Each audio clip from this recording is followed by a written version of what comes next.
The Dragon Slayer Academy existed within the digital world of his favorite game, a place where players rose through blood and struggled to become humanity's last line of defense against the monstrous swarms that plagued the realm. Within this game, victory meant progress. By slaying creatures and completing quests, players strengthened their avatars until they could challenge even gods themselves. That intoxicating pursuit of growth was what fueled him. He had poured endless hours into grinding, pushing his heroes far beyond ordinary limits. After nurturing 1,000 NPC students all the way to S rank, the system suddenly rewarded his obsession with something extraordinary, a new quest. It wasn't just rare, it was unique. An X rank mission, unseen by any other player. The reward promised to match its prestige, X rank loot that could push his champions past the old ceiling of S rank. The thought alone sent a thrill through him. Then, without warning, everything changed.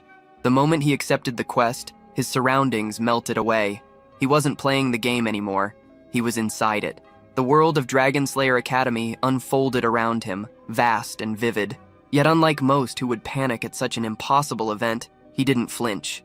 It felt strangely normal, like stepping into his favorite world was just another Tuesday. He quickly opened his status window and froze, 0 across the board. No levels, no traits, no skills, no gear. A complete reset.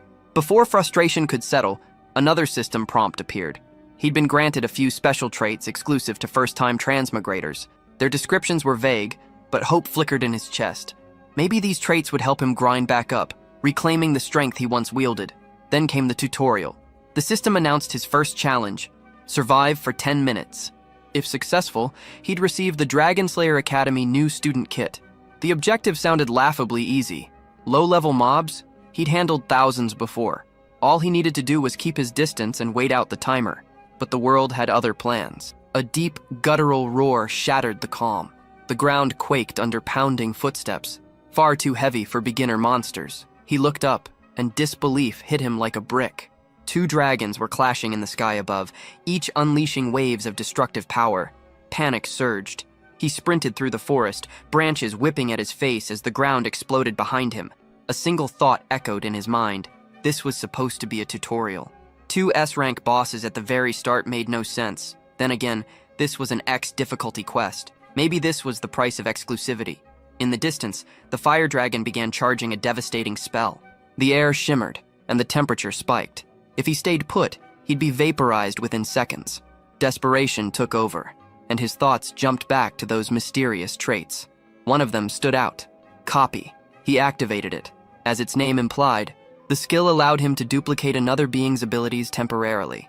It was his only chance to survive the inferno that was about to swallow the world. To successfully copy a skill, proximity was essential.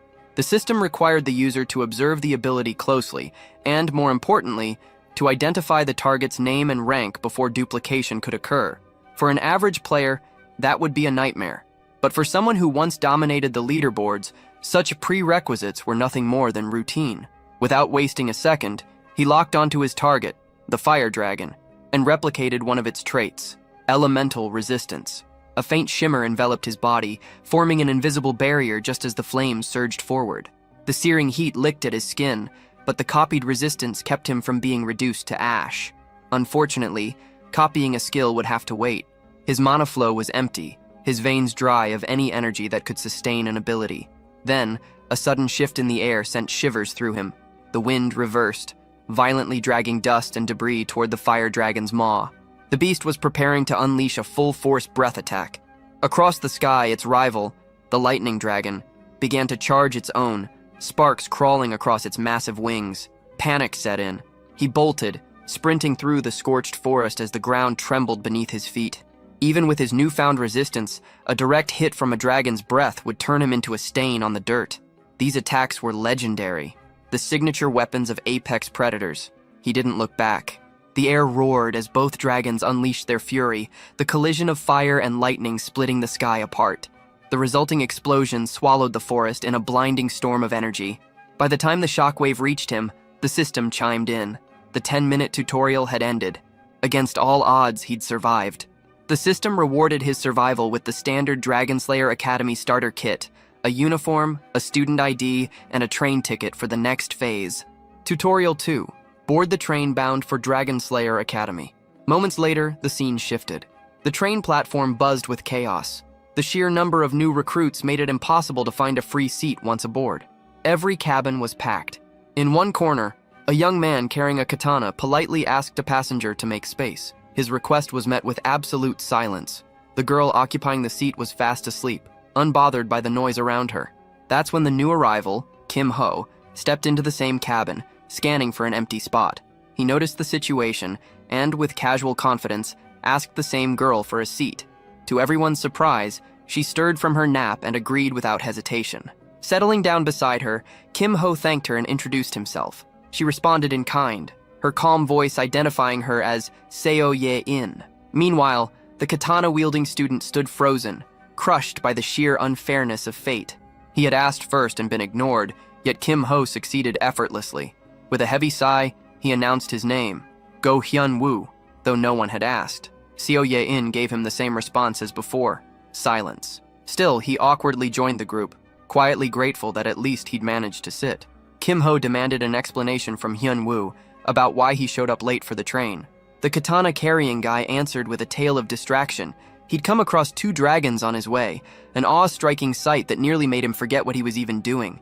Kim had seen those beasts too, but unlike Hyun-woo, the memory didn't sit well with him. His encounter had been far from majestic, more like something to shove deep down and not dig back up. Soon, the train jerked forward and started rolling. This destination, Dragon Slayer Academy, wasn't new terrain for Kim. Every time he raised a new hero, this was where he ended up. He'd memorized the place like muscle memory. That familiarity killed any excitement about the trip. He figured there'd be nothing surprising, just a rehash of what he already knew. But the moment he stepped into the train car, something felt off. The students around him, the ones sharing his cabin, and even the staff walking the aisles, none of them looked familiar. Not a single one triggered recognition. They weren't the default characters or NPCs he was used to seeing. Despite this world feeling like a carbon copy of the game he remembered, the people inside it had changed. And that could only mean one thing. Events and quests had shifted too. That uncertainty set off alarms in his head. He decided to stay sharp, eyes peeled for anything that didn't line up. Right now, one particular thing was gnawing at him. The way the girl beside him kept staring, eyes empty, like she was trying to solve a puzzle that didn't make sense. Her name was Ye-yoon. She had a unique ability. Those eyes of hers weren't just for show. They broke down the world into readable data, stats she could analyze and use. One glance at the katana guy across from her gave her everything. Plain stats, average traits, nothing special. But when she turned those same eyes on Kim, they failed her. His stats were unreadable. A void, like staring into a locked file with no key. That's why she kept looking at him like that, brows tight, completely stumped. Her manager once told her to act friendly with people who caught her interest, build rapport, get close. So she took that advice and popped open her suitcase. Inside were some essentials for the trip, and snacks. Trying to play the role of the friendly seatmate, she offered him a cookie. Kim was thrown off by the move. It came out of nowhere. Still, rejecting it outright would have been rude, so he took it. To break the awkward silence, he asked if she baked them herself. She said yes. That explained the mediocre taste. He then shifted his attention to Hyun-woo and pointed out the strange longsword lying next to him. The katana guy lit up with pride. That blade, according to him, was no ordinary weapon. It was a sacred relic passed down in his martial sect. The reason it was still wrapped? He hadn't earned the right to unseal it yet. Until then, it stayed hidden beneath cloth and tradition. Until the day came when he earned the right to wield the katana, he'd stick to using a basic iron sword as a placeholder. That was the plan. But while the conversation unfolded, the cabin door swung open without warning. A blonde-haired guy barged in, bringing with him a loud grin and a burst of overly friendly energy that immediately shifted the whole atmosphere. Apparently, he was just looking for a seat, but Kim didn't buy it. Loud types weren't exactly his favorite, and this one gave off the wrong kind of vibe. It was obvious the guy wasn't here just to sit. He had another motive. The stranger, caught off guard by how fast his excuse fell apart, awkwardly reached into his coat, pulled out a business card, and introduced himself as Shin Byung-chul. This guy ran an errand business, or so he claimed. He offered to find anything, do anything, legal or not, for a price. Useful services for everyday life, he said. Kim wasn't impressed. He could already see straight through the pitch. This wasn't just some guy running a startup. It was a walking black market in a suit. Even now, he was under pursuit for promoting a shady operation inside a place that clearly didn't allow it. As Shin kept talking, he kept checking the windows, eyes darting like someone on the run. He denied it when pressed, but his nervous glances betrayed the truth. Then he tried to bolt, but by then, it was already too late. The disciplinary committee had arrived. A group run by students themselves, this committee enforced order within the academy walls with more authority than any outside institution. No patience, no warnings. They showed up and immediately demanded he hand over every unauthorized item he had. Shin tried to argue back, pointing out how minor his crime was, like they were dragging him off for high treason over selling snacks and odd jobs. But they weren't listening. The head of the committee stepped in, and without hesitation hit him with a surge of electricity for not cooperating fast enough. Kim took note of her. She was a lightning-type mage, a rarity in this world. Not only that, but her presence was commanding, ruthless even. And it just so happened that Kim still had an empty slot in his copy skill list. Perfect timing. That bland cookie he'd been given, it was about to serve a better purpose. Without hesitation, he dropped it to the floor, ready to turn the situation to his advantage. Meanwhile, the committee leader had no plans of easing up. With Shin still resisting, her patience ran out. She summoned another bolt, this one shaped like a hummingbird, aimed right at the man's body, ready to end the discussion once and for all. Just when it looked like Shin Byung-chul was about to get zapped into oblivion, Kim Ho made his move. He stretched out his hand and intercepted the lightning attack mid-flight, catching it clean before it could hit its mark. The head of the disciplinary committee was left stunned, unsure whether to be impressed or furious. Kim strolled out of the cabin, visibly irritated, not by the spell, but by the chaos that made him drop his precious cookie. The disciplinary leader had no clue what kind of fool she was dealing with. While they were still trying to wrap their heads around the absurd interruption, Kim had already achieved what he came for, copying the lightning-based skill called Hummingbird. Mission accomplished. He gave a dramatic monologue about the tragic loss of the cookie, his most cherished companion, stolen from him by the meddling of power-tripping student enforcers. One of the committee members, clearly not amused, called his story nonsense. The guy, dubbed Korean Jesus by some, looked ready to throw punches. Hyun-woo didn't back down. His hand went to his sword, silently signaling that if things were going to escalate, he wouldn't hesitate to swing. Tension thickened. Both sides locked eyes, measuring who'd move first. Sensing it might spiral out of control, the committee leader stepped in, reined in her hot-headed subordinate, and offered a peace offering, a free dessert coupon, as compensation for the irreplaceable cookie. Kim accepted the bribe like it was a noble trade and left, satisfied, disappearing once again. Truth is, he couldn't care less about saving Shin Byung-chul. He just wanted the lightning skill, and now he had it. Both a skill slot and a trait slot filled. Clean sweep. Soon after, the committee president retrieved the stolen item Byung-chul had with him. Turned out, it wasn't contraband or a weapon, it was a damn wig. Something he'd snatched from a station attendant as part of a paid prank job. The guy was a money hound and clearly accepted any commission, no matter how dumb. Even Kim had to admit this mess was entirely on Shin. As he walked away, the girl from earlier warned Kim to steer clear of Byung-chul and his scams if he didn't want trouble down the road. But Kim wasn't the type to follow warnings. He figured he'd handle things his own way. Meanwhile, Korean Jesus, still steaming, vowed to remember Kim's face.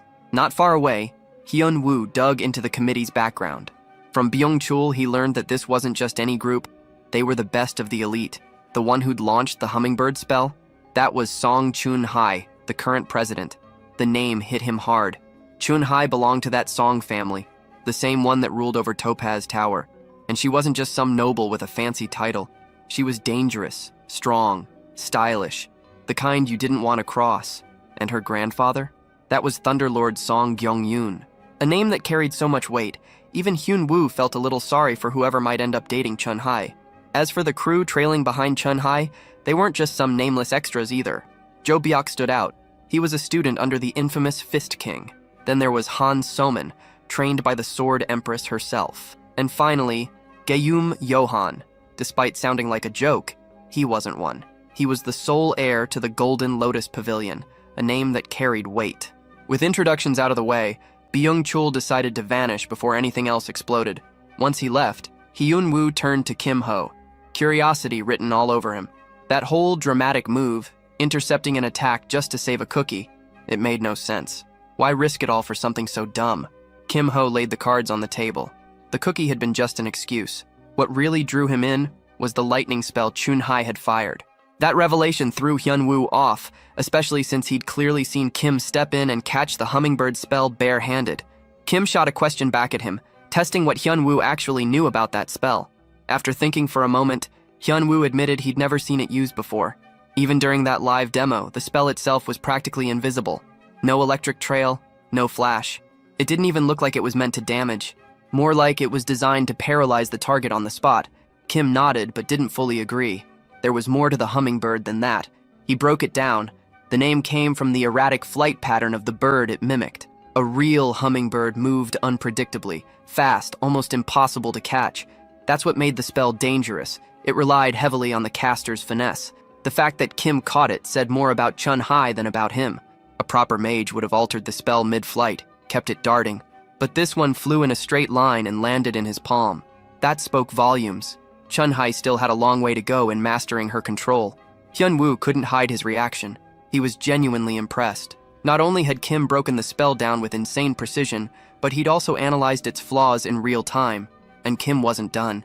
He'd made another observation during the encounter. Chun-Hai had cast an E-rank spell using only a D-rank strength stat. That wasn't something just anyone could do. It hinted at a powerful trait backing her up, or maybe a huge internal mana reserve. Either way, Kim was convinced she'd eventually meet all the expectations tied to being the Thunderlord's granddaughter. Back on Hyunwoo, the guy was already acting like a die-hard fan. In just a short time, he'd gone from stranger to devoted follower. Kim thought he was laying it on a little too thick, but Hyunwoo wasn't joking around. He even offered to help with anything, anytime. Kim didn't hesitate. If help was offered, he was going to take it. Without wasting the chance, he roped Hyunwoo in for the next part of his plan. Right then, Kim Ho casually slipped in a request. He needed to borrow a silver coin. No build-up, just straight to the point. Cut to their next stop. A beat-up, half-forgotten machine sitting in the corner of what used to be a casino. That's right, a gambling den now reduced to rubble, and this machine looked like it hadn't worked since the building lost its license. To Hyunwoo, it was nothing more than a rusted-out relic. But to Kim Ho, it was an opportunity. In fact, he was willing to gamble everything he had on it, which at the moment was exactly one silver coin that wasn't even his. He shoved the coin in. At first, nothing happened. Dead silence. The thing looked just as broken as it had before, and doubt began to creep in. Then it roared to life. Lights flickered, gears shifted, and a hidden event. The broken slot machine sprang open. A familiar feature to Kim Ho, who'd already unlocked every achievement in the game version of this world. He didn't waste time, grabbed the lever, gave it a confident pull, and hoped the payout would be worth it. But all that fanfare led to a single result. A water bottle. No rare weapon, no legendary gear, not even one of those absurd joke items like the unyielding fork sword or the farmer's shotgun. Just a plain bottle of water. Hyunwoo stared in disbelief, unable to figure out what kind of scheme Kim was running here. Kim, on the other hand, immediately laid out the real issue. Messing with this machine was strictly against Academy rules. Anything obtained from it counted as an illegal gain. That meant they were breaking the law, plain and simple. Realization hit Hyunwoo hard. He was now an accomplice, acting as lookout while Kim spammed the slot lever for contraband loot. Kim figured they were safe. The committee rarely patrolled this area. Famous last words. Just moments later, Han So-min, yes, that Somin, appeared right on cue. She didn't hesitate to remind them what messing with the machine meant. Demerits. Serious ones. The tables had turned. Fast. Kim Ho whispered instructions. Stall her. Hyunwoo didn't flinch. Somin warned him he'd be punished too, but he didn't care. In fact, he welcomed it. Sword drawn, he looked eager to test his strength against a disciple of the Sword Empress herself. Somin didn't hold back. She took note of his name, gave no more warnings, and charged. Her first attack came in heavy and fast. A solid forward thrust. Hyunwoo blocked it cleanly, then swung back with a counterstrike. She dodged with ease. A pause followed, brief but tense. Then Somin gathered energy into her blade, and everything about her movement changed. She launched forward with blinding speed, kicked off the ground, and hurled herself downward, channeling her entire weight into a crushing vertical strike. Somin's attack came down hard, so much so that Hyunwoo had to brace with both hands just to block it. From the sidelines, Kim Ho kept a close eye on the clash, quickly noticing a key issue. Hyunwoo was struggling, not because of skill, but because he lacked internal energy. That deficit was dragging him down, but Kim wasn't ready for the fight to end. He came for entertainment, not a quick finish. With a swift motion, he cast an amplification spell toward Hyunwoo, forcefully boosting the swordsman's magic core from E rank to C. The spell wasn't permanent. 1 minute duration, 1 hour cooldown. Still, that 1 minute was all Hyunwoo had, and he needed to make it count. As the timer ticked down to 14 seconds, Kim Ho's attention briefly drifted. He thought back to slot machines and why most players avoided them. Too random, too risky. But there was a hidden mechanic, something buried in the system that few ever discovered. A guaranteed jackpot on the 6th spin. A failsafe. Just like a gacha game's pity counter. Most players started the game with 5 coins. Kim had now used his 5th. The 6th? That one would guarantee the best reward in the machine. All he needed was 1 more coin, the one he borrowed from Hyunwoo. He dropped it into the slot. The machine clanked and whirred, then spat out its highest tier prize, a rank C dark ice crystal. Dangerous, volatile, and potentially lethal if misused. But the reward was real. Before he could celebrate, trouble crept up behind him. A blue-haired attacker, silent and quick, moved in to strike from Kim Ho's blind spot. But Kim had already accounted for that. Right on cue, Hyunwoo intercepted the attack, knocking it off course. But the cost was high. His iron sword shattered on impact. The buff expired. Somin was expecting him to collapse or retreat, but instead, she watched Kim Ho uncork the crystal and drink it. Warning label be damned. The system responded instantly, applying a frozen status across his entire body. His breathing ceased, his throat tightened. He looked like he was choking to death, like a real-time reenactment of Joffrey's infamous demise. But the freezing effect glitched, toggling on and off in a constant loop. He wasn't dying. And then, as if nothing had happened, Kim Ho stood up. Calm, steady, untouched. Both Somin and Hyunwoo stood frozen for real, completely stunned by what they'd just witnessed.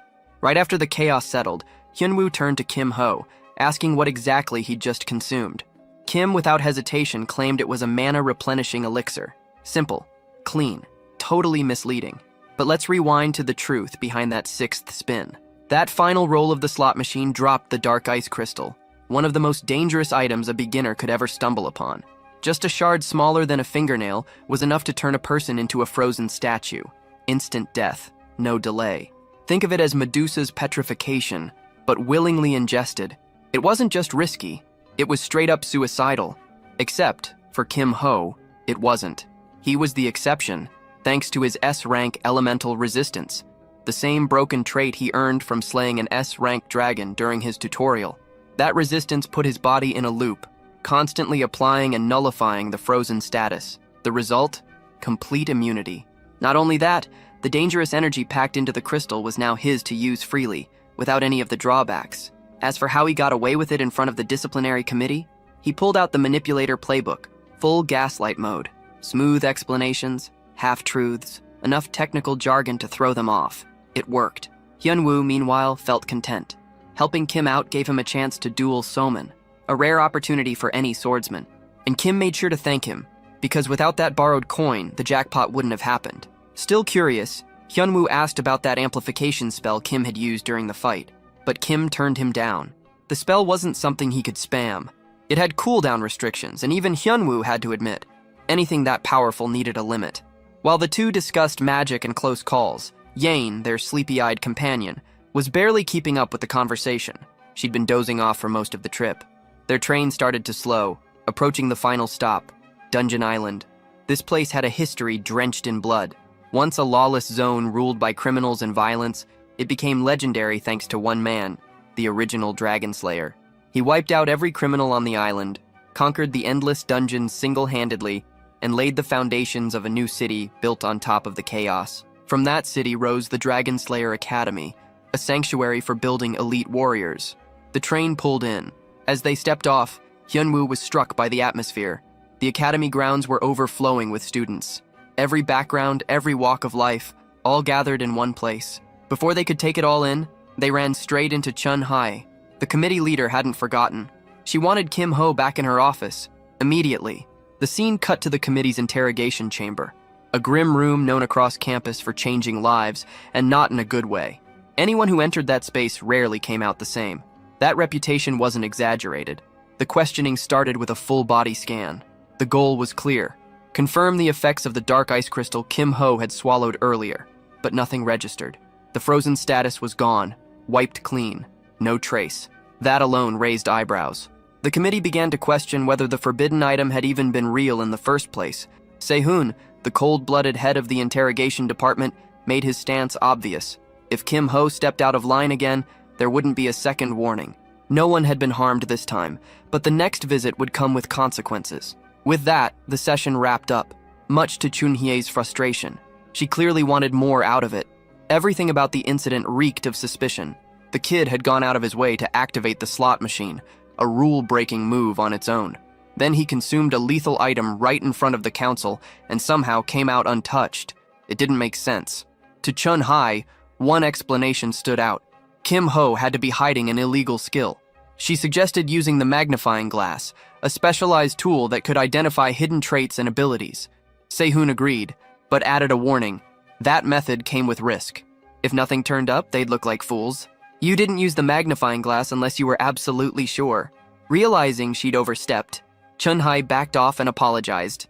Sehun reminded her to stay sharp but patient and told her to hurry if she still wanted to catch the entrance ceremony. It was already starting. Elsewhere, Kim Ho rejoined the new students, blending back into the crowd like nothing had happened. That little detour? It had just completed his third tutorial. Showing up to the ceremony on time earned him a batch of silver coins and a weapon selection ticket. Rank E gear, sure, but it beat being empty-handed. And just like that, his investment, the silver he lost earlier, was now balanced out. The entrance ceremony itself kicked off shortly after. But if anyone expected inspiration, they'd be disappointed. The speaker? A washed-up-looking man who carried himself like he'd rather be anywhere else. The guy looked like someone hired to pretend to care. But don't be fooled. Behind that tired face was a legend. This man had once led the main Dragon Slayer squad, and by Academy rule, the principal was always chosen from the ranks of retired frontline heroes. Back in his prime, he wielded a blade that could cut through mountains and stood at the top of the food chain. Now? He looked like someone still recovering from emotional damage. Rumor had it, he'd been rejected, again, by the same saintess who'd curved him years ago. No wonder the guy looked like he'd been living in the friend zone for a decade. Still, he stood tall and opened the ceremony. He welcomed the incoming students and reminded them of the Academy's core purpose, to raise a new generation of warriors strong enough to slay dragons and carry on the legacy of heroes. The Academy's first hero made sure to hammer in the word slaying. His entire speech centered around driving that point home. Every student was supposed to understand what it meant to become a dragon killer. Kim Ho understood the message, but the delivery was torture. What should have been a short welcome turned into an endless monologue. Half the crowd looked like they were on the edge of passing out. Eventually, the speech reached its end. Only Hyunwoo looked thrilled, glowing like someone who just had a life-changing moment. Everyone else, including Kim Ho, looked dead inside. Apparently, the swordsman had built a natural resistance to long-winded speeches after years of training under a master who loved to rant. The second phase of the ceremony started. The staff announced the new list of restricted items. Anyone caught holding one would face punishment. Then came the big announcement. All new students would face a trial in a dungeon's first floor, the safest zone. It was a way to test them early, without major risk. Instructor Four Eyes stressed the importance of safety and obeying the rules. With that, the ceremony finally ended. No one could believe it was actually over. It felt like surviving a mental dungeon. Right after, Byung-chul appeared again, casually inviting the trio out for food. Looked like he'd earned himself a new tattoo, probably got clawed by the creature he annoyed earlier. He warned them to enjoy the meal while they could. Tomorrow, everything changed. Later that night, Hyunwoo and Kim Ho found out they'd been assigned dorms right next to each other. While Hyunwoo got excited about that, Kim Ho stepped into his room with a different goal, no rest yet. He sat on the bed, crossed his legs, and entered a meditative state. The focus? Building a mana core. To use magic, one needed a core, an internal engine to channel mana. Kim Ho had never made one in real life, but he knew the theory like the back of his hand. He'd played this game enough times to memorize every system. On top of that, his body had already fused some mana with the dark ice crystal, giving him a head start. Next door, Hyunwoo was doing the same, sitting still, reflecting on every move and mistake from his fight with Sumin, the Sword Empress's disciple. Both were locked in silence, mentally preparing for what tomorrow had in store. She had been Hyunwoo's true opponent for a long time. Even though both of them held back during the duel, things would have been far messier if they'd fought at full strength. The only reason Hyunwoo lasted as long as he did was because Kim Ho stepped in and boosted his core mid-fight. That intervention stretched the battle far beyond what should have been possible. Hyunwoo couldn't shake the impression. Kim Ho felt more like a master than a peer. The guy always stayed calm under pressure, dissected every situation like he was 5 steps ahead, and carried an edge that couldn't be taught. That's why Hyunwoo found himself stuck at a crossroads. Could he really trust him? Could he ask for help? But he dropped the thought quickly. Making his first friend into some kind of deal-based partner didn't sit right with him. Instead, he doubled down on improving himself with his own strength. The next day rolled in. A temporary classroom had been assigned, and students gathered inside, talking among themselves. Even Yane, perpetually half asleep, managed to show up on time, surprising everyone who expected her to be late again. But the room was missing one key thing: a teacher. Class had technically started, but no one was running it. The longer the wait dragged on, the more it felt like whoever was in charge had a serious problem with punctuality. Then, finally, someone stepped into the room, and the energy shifted fast. At first, the students looked excited. That vanished the second they saw his face. The man who walked in looked like someone straight out of a police lineup. Wild-eyed, scarred, and carrying the vibe of someone who'd just broken out of a maximum security prison. He introduced himself as their homeroom teacher, Lee Sudok. He didn't waste time. He pointed at a random student and told her to say his name aloud. Panic set in. She stammered something about the villain hunter. Wrong. Tried again. The human butcher. Closer. Both were nicknames that stuck, and both were terrifying for a reason. Kim Ho, watching silently, took a mental step back to assess the situation. This wasn't just some scary dude. Sudok wasn't a teacher by choice. He was a hunter, a specialist who tracked down S-rankers who'd gone rogue. In a world where elite heroes were forged like weapons, some cracked and turned villain. Sudok's job? Find them and break them. And break them he did. He wasn't famous for arrests. He was famous for body counts. Villains didn't get captured. They got buried. That's how he earned his titles. And according to him, he only agreed to teach because the principal wouldn't stop asking. Now he had a classroom instead of a battlefield. But his expectations hadn't changed. Execution still had to be perfect. His message was brutal and clear.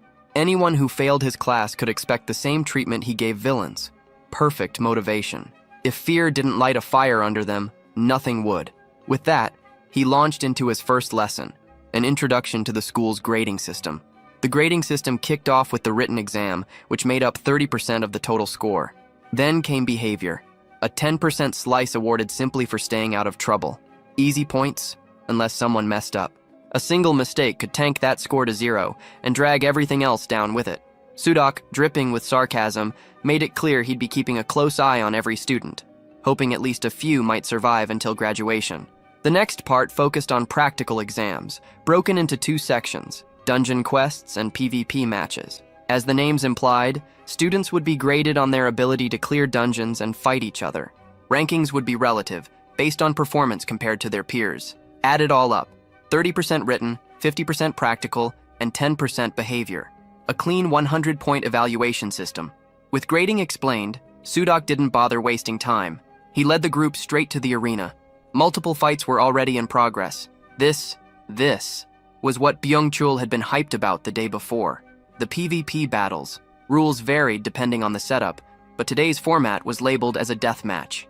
Not the literal kind, just a fight that continued until one fighter's health dropped to 0 or they were physically unable to continue. Voluntary surrender was allowed. Every match had a 5-minute cap, and if no winner emerged, it ended in a draw or went to a judge's decision. Byung-chul explained that each participant would face 3 randomly chosen opponents from the same year. Every win netted 300 points, but losses or draws. No penalty, but no rewards either. Just dead time. Kim Ho already knew the deal. No negative scoring, but no one was handing out participation trophies either. Suddenly, a system prompt flashed in front of him. A subquest triggered by the placement exam.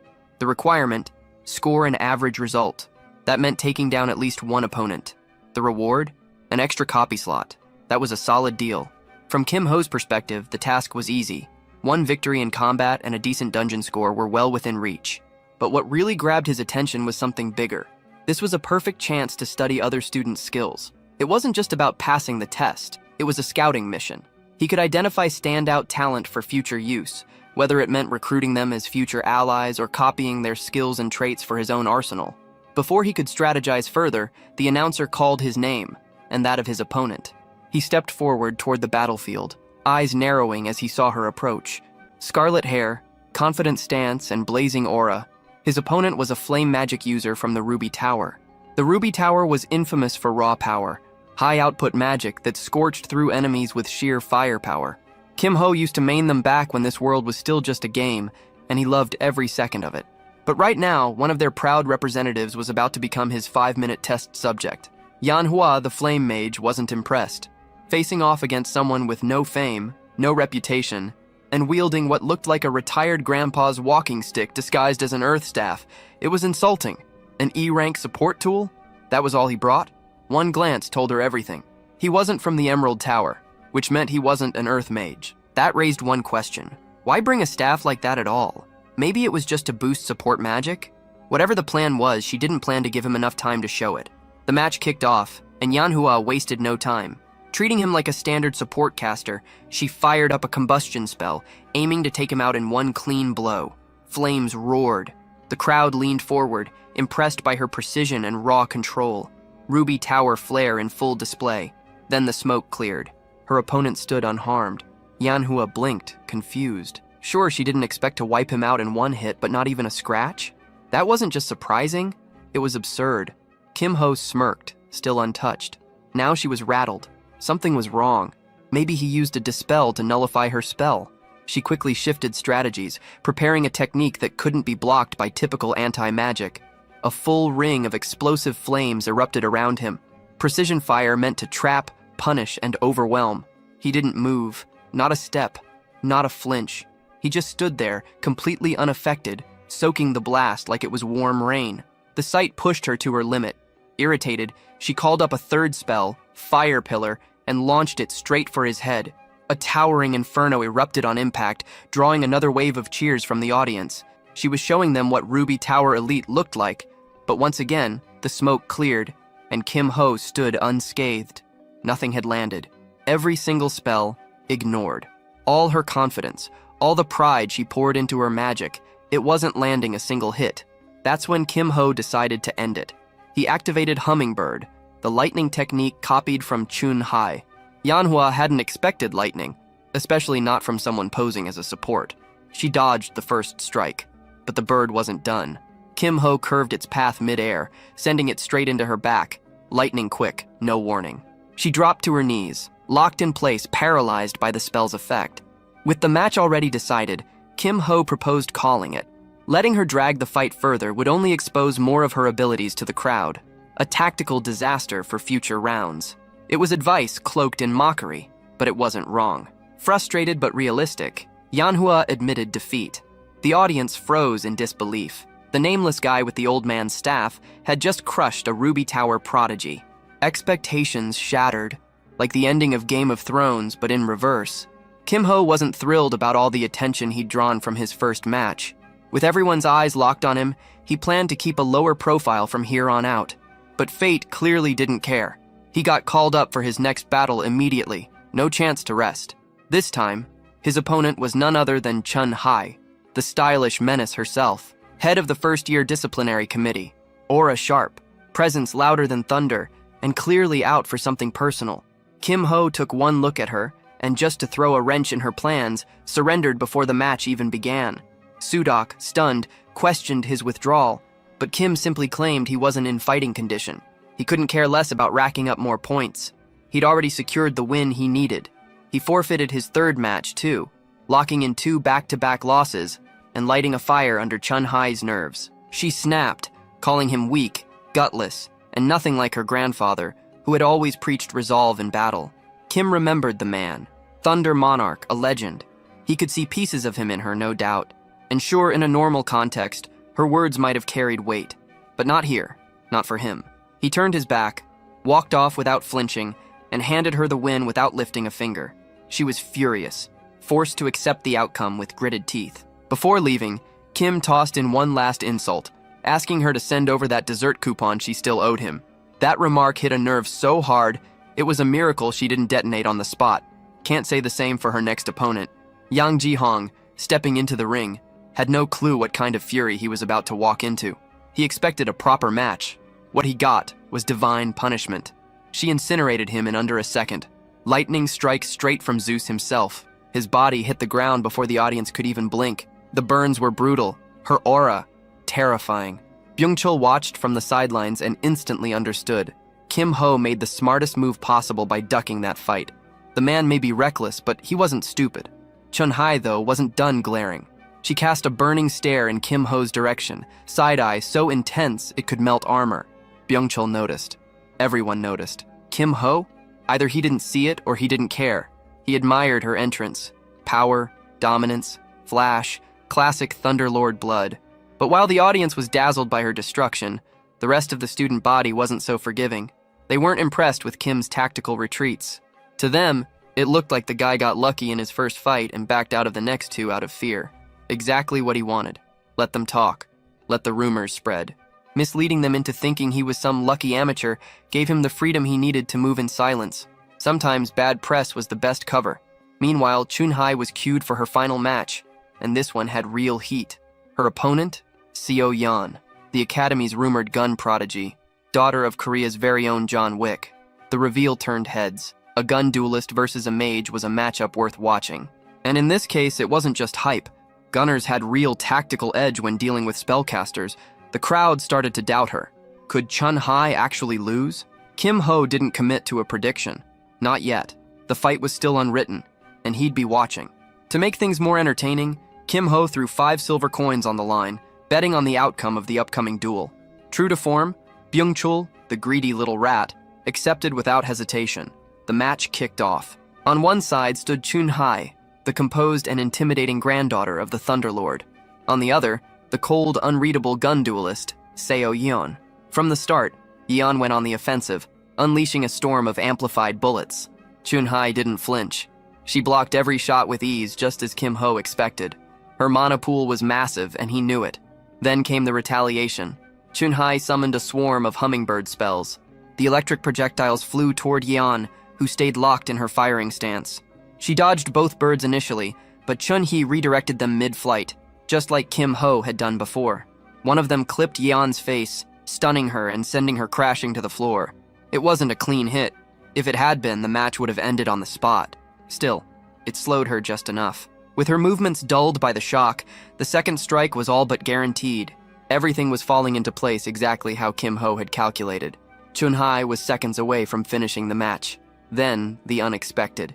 Yeon dropped a smoke grenade. The thick smoke burst up, blinding Chun-hai's line of sight. Kim Ho raised an eyebrow. No ordinary grenade could have landed on someone like her, but this one did. With visibility cut off, the tide of battle shifted. Through the haze, Yeon repositioned and fired, landing a clean shot on Chun-hee's back. It looked like a direct hit, but just before it connected, Chun-hae had raised a barrier. Still, she'd been caught off guard. She knew she was in a dangerous position now. Yeon lined up another shot, and Byung-chul pointed out something else. This girl wasn't just skilled, she was rich. That invisibility cloak she wore wasn't standard gear. Neither was the high-end rifle just pulled out. The rifle fired again. Chun-hai didn't even try to block it. She barely dodged it by inch. That one shot was enough to shake her strategy. Now, both fighters had roughly equal health. Half the match time had already passed. The cloak made things worse.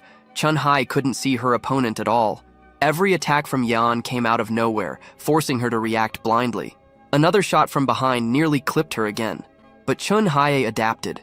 Using her barrier, she tracked the mana signature from Yeon's last bullet. That gave her just enough of a trace to lock onto her position.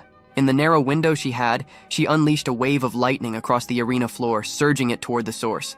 Yeon leapt to escape the surge. That jump sealed her fate. Mid-air, she had no mobility, nowhere to run. Chun-hai launched another hummingbird spell. This one struck clean and paralyzed Yeon in mid-flight. But the clock betrayed her. The match timer hit 0 the moment the spell connected.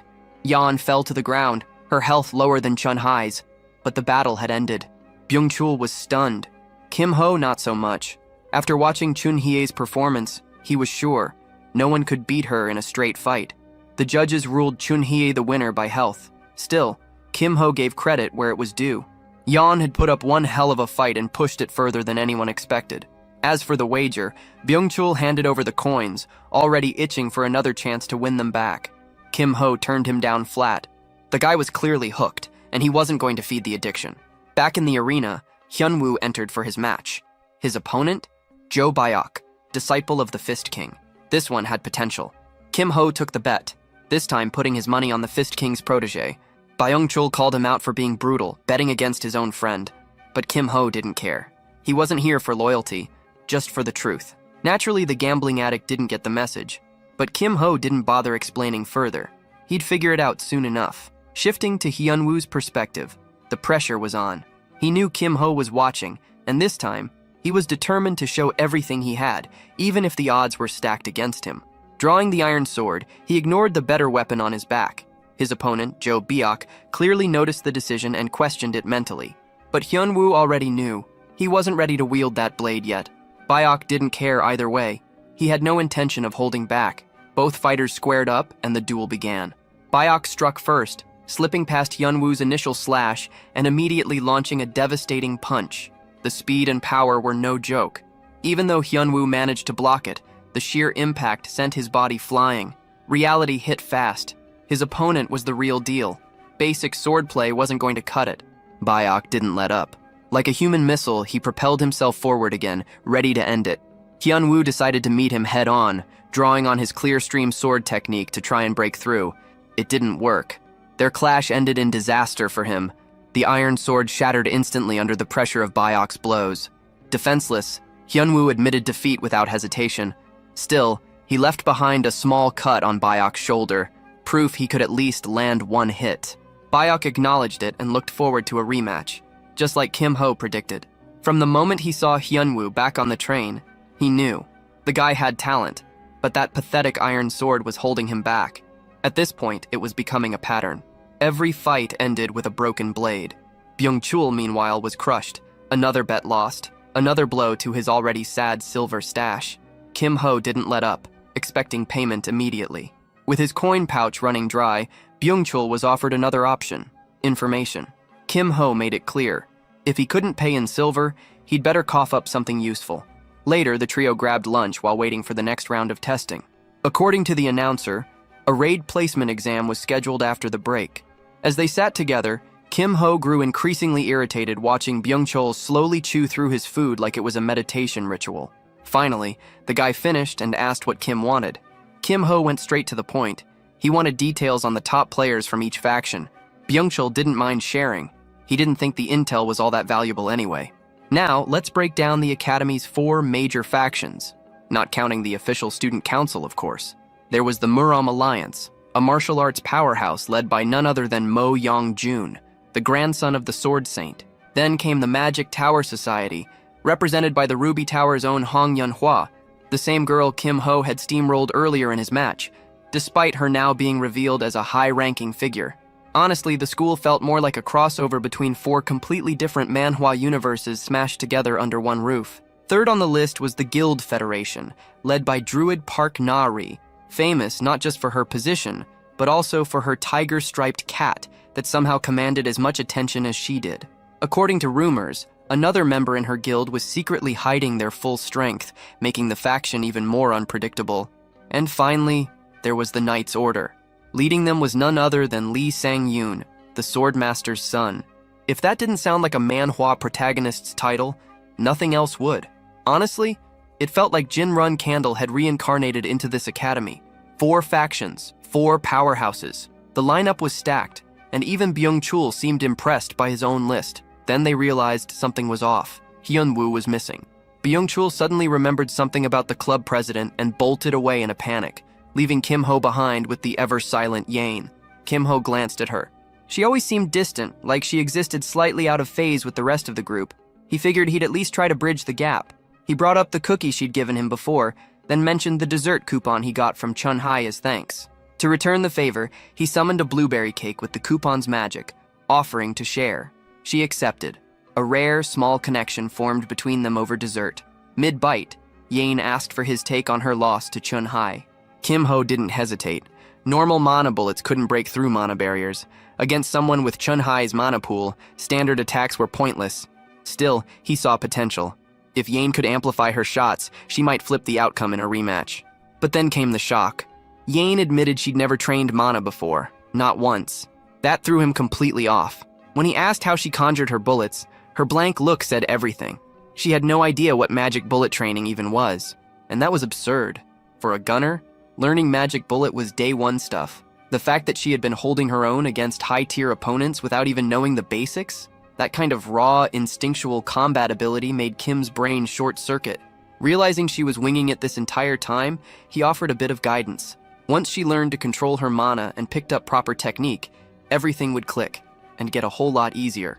Before long, the placement exam began. Students gathered in the hall as their teacher stood before a massive portal. The next test, the Mist Forest Dungeon. Their instructor, still the same psycho in a teacher's coat, started laying out the rules. The mode was called High Score. Every monster taken down in 10 minutes counted toward their total. The more monsters they defeated, the higher the score. Simple on paper, brutal in practice. The second rule was called the Fixed Zone, essentially a rank-locked zone where everything, from gear to traits to the core itself, dropped to F rank. It meant no fancy advantages, no overpowered weapons, just raw skill. The homeroom teacher laid it all out bluntly and warned them not to get smart with mana management. After the briefing, he began calling names for the next dungeon batch. Predictably, groans filled the room. Most of the students started whining about the rules' unfairness, which only made the teacher more aware of how unremarkable most of them were. A few like Han Somi and Choi Jong-Pi looked decent enough to stand a chance, but the rest? He didn't hold out hope. Kim and Yang were up next. While prepping, Kim casually told her to use a rifle and aim for the head if anyone got too close. Chun-Hai, observing nearby, found it odd that someone not even classified as a gunner was handing out combat tips like a veteran tactician. They soon split up, and Kim entered the dungeon alone. It had been a while since he'd set foot in the Mist Forest, so he took it as the perfect test of his current strength. The countdown hit 0. First thing he did was dismantle a goblin who had tried to set up a weak ambush. Rookie move. In this dungeon, monsters could spawn from anywhere, throwing most students off balance. But Kim understood the pattern beneath the chaos. The system had flaws, and those flaws were predictable. Recalling the goblin's position, he guessed it was following the C pattern, one of the recurring spawn formations he'd studied. He followed that logic, drew his short blade, and threw it straight into an ogre's eye, piercing the skull with precision. For a moment, he wondered if he even needed a staff anymore. He smiled as he looted the ogre's weapon, treating it like a free upgrade.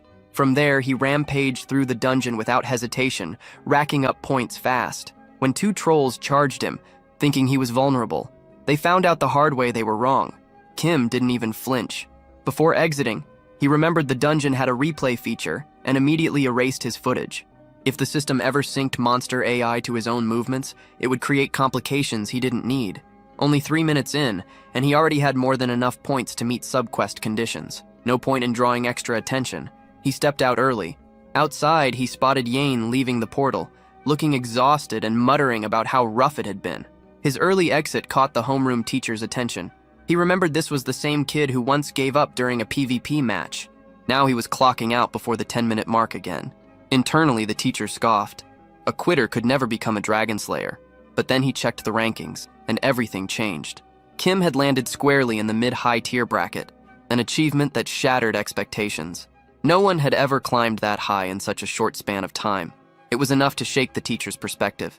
Maybe this kid wasn't so ordinary after all. From that moment, Kim earned a spot on his watch list. The next group entered the dungeon, Hyunwoo among them. Kim checked the board. Even top-tier names like Lee and Mo Young-jun hovered around Han Somi's level. It made him wonder if Hyunwoo could take the lead.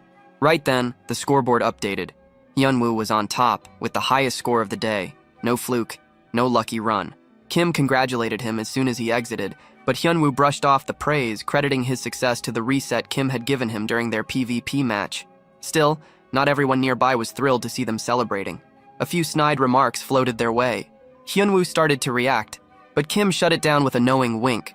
No need to waste energy on noise. When Kim asked if the test was over, Hyunwoo pointed out that Chunhae's results hadn't appeared yet. Back in the dungeon, she was in trouble. Surrounded by goblins, she struggled to keep up. Every shot she fired lacked the edge to turn the tide. Then she remembered what Kim had told Yane about aiming for the head. With focus, she poured all her mana into a single point and drew back her bow, firing one heavy, concentrated shot. It helped, but not enough. Her score came out lower than expected, and as it flashed in front of the entire hall, embarrassment hit hard. She muttered to herself, clearly frustrated that her performance was now public. Once the test concluded, the homeroom teacher officially called off the exam and informed the students that results would be released the following day. He advised everyone to rest until then. But the moment class was dismissed, he made a beeline straight to the system's operator, Four Eyes, and demanded access to Kim's replay footage from the Conquest exam. The tech guy immediately tried retrieving the file, only to discover that the video hadn't been saved at all. That didn't sit right. Suspicion instantly set in, and after a quick search, they uncovered what was already beginning to feel obvious. Kim had deleted the footage himself. The move raised several red flags. The teacher calculated that if Kim had continued at the pace he started, his score would have easily pushed past 2,000 points. That kind of result was abnormal, even dangerous. The teacher briefly considered the possibility. What if Kim was one of the evil lord's apostles who had slipped into the academy? Rather than escalate immediately, he decided to keep surveillance tight. If they rushed to the principal without solid proof, Kim might vanish underground and become even harder to track. As he walked off, the teacher quietly settled on one thought. If Kim truly was an imposter, it was only a matter of time before the truth surfaced. Meanwhile, in a quiet corner of the Academy Cafe, Kim, Hyunwoo, and Yan gathered over coffee, trying to decipher the confusing Academy booklet. Kim told Hyunwoo to pull out his student ID and check his current score. The number displayed wasn't just a rank, it represented Academy points, a currency system for everything within the school. He explained that these points could be earned through dungeon completions and could be exchanged for items, services, and even recorded footage, replays from other students' dungeon runs. To demonstrate, Kim purchased a recording of Soman's run for 100 points. Watching the footage of the blue-haired girl shocked Hyunwoo. The ease with which recordings could be accessed left him stunned. Kim noted that since Hyunwoo had a high score, his own replays were probably in high demand, and right on cue, 300 points were deposited into Hyunwoo's account from students purchasing his footage. That realization hit hard. It wasn't good news. It meant other students could now study his movements, tactics, and weaknesses with ease. Kim warned him. While the special rules inside the Mist Forest dungeon had helped mask his flaws, that cover wouldn't last.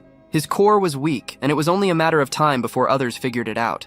Still, the amount of points the gamble brought in made the risk tempting. For now, it was a high-stakes trade-off, and the entire academy was watching. Kim eventually unveiled a crucial piece of information. There existed a special training room where the mana density was exceptionally high.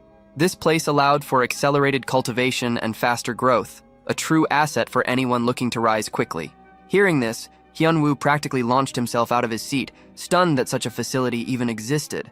But the excitement didn't last long. Kim clarified the catch. The room wasn't freely accessible. Entry came with strict limitations, namely a price tag of 500 points for just 6 hours of use. That price hit hard. Hyunwoo quickly realized that if he visited the room regularly, he'd end up more broke than a beggar on the street. Looking for alternatives, he asked if there was any other way in.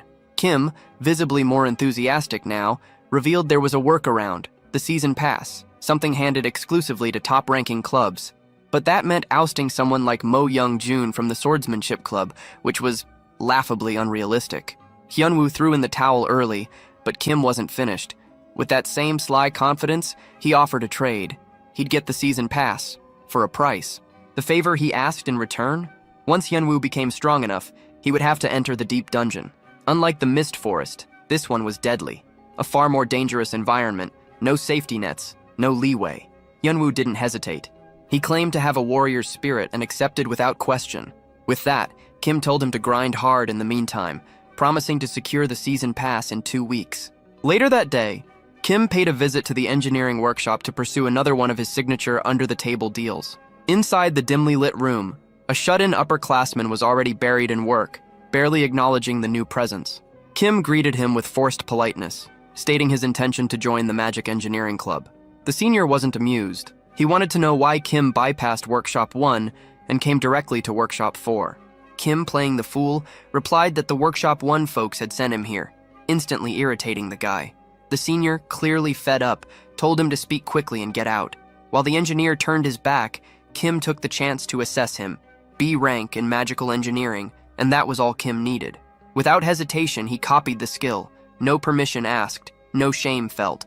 Then his eyes scanned the cluttered workshop. Eventually, they locked onto a shiny blue cube resting off to the side. A mischievous grin crept across his face. He picked up the cube and casually asked whether it held any value. The senior, without even looking, said it was junk. Too complicated to replicate, too useless to bother with. Kim played it cool and offered a catalyst reagent in exchange, feigning guilt over taking something without giving anything in return. The reagent, though not exactly valuable, was a staple for any engineer. The senior agreed, even asking Kim to keep the deal quiet. As Kim walked away, he glanced back just once to see the senior grinning like he had won something. Little did he know, Kim had just traded a 1,000-point catalyst for what the man considered trash. Then, like clockwork, an optional quest window popped up. The task was annoying and most would have ignored it, but Kim accepted it immediately. Because what nobody knew was that the reward for this so-called junk quest was a legendary S-rank item, the Cube of Life. Having once raised 1,000 S-rank characters in the past, Kim knew better than to waste time slogging through a painfully drawn-out quest line. Instead, he headed straight for the Mana training room, fully aware of a hidden exploit to craft the item without following the normal route. With amplification magic, he upgraded the copied B-rank magical engineering skill to S-rank and immediately began cracking into the 10x10 Rubik's Cube, a puzzle that would normally take days to solve, but which he aggressively tackled under the pressure of a strict 60-second window. Instead of relying on sheer brute force, he developed a rhythm, intensive meditation for an hour, strengthening his core, then 1-minute bursts of cube solving, cycling back and forth with ruthless focus. Every loop brought him closer to his goal. He had a hard deadline, Friday, because a very specific event was looming, and the Cube of Life had to be in his hands before then. The following morning brought a surprise twist in class. Yan arrived early, breaking her usual routine, while Hyunwoo was oddly late. But Kim's attention was instantly stolen by a sneak cookie attack, as Yan launched a barrage of crunchy dinosaur-shaped cookies at him without warning. The unexpected assault completely disarmed him. As he marveled at the nostalgic flavor, Hyunwoo finally showed up, glowing with satisfaction from the previous night's training session. His expression said everything. The special training room had worked wonders. That was all Kim needed to hear. He immediately reaffirmed his intention to secure the season pass, even if it killed him. Meanwhile, Yane stood frozen, staring at Kim in despair, her heart silently cracking from the fact that he mistook her lovingly crafted bear cookies for dinosaurs. Moments later, the homeroom teacher entered and dropped a major update. All battles would now take place in the arena, and the match timer was being extended to 10 minutes. No more quick draws. Every second would have to be used strategically. The new rules also made it mandatory for every first year to participate in at least 3 matches by the end of the week, or suffer a steep penalty to their grade. Kim's reaction was immediate. A sly grin stretched across his face. This was what he had been waiting for.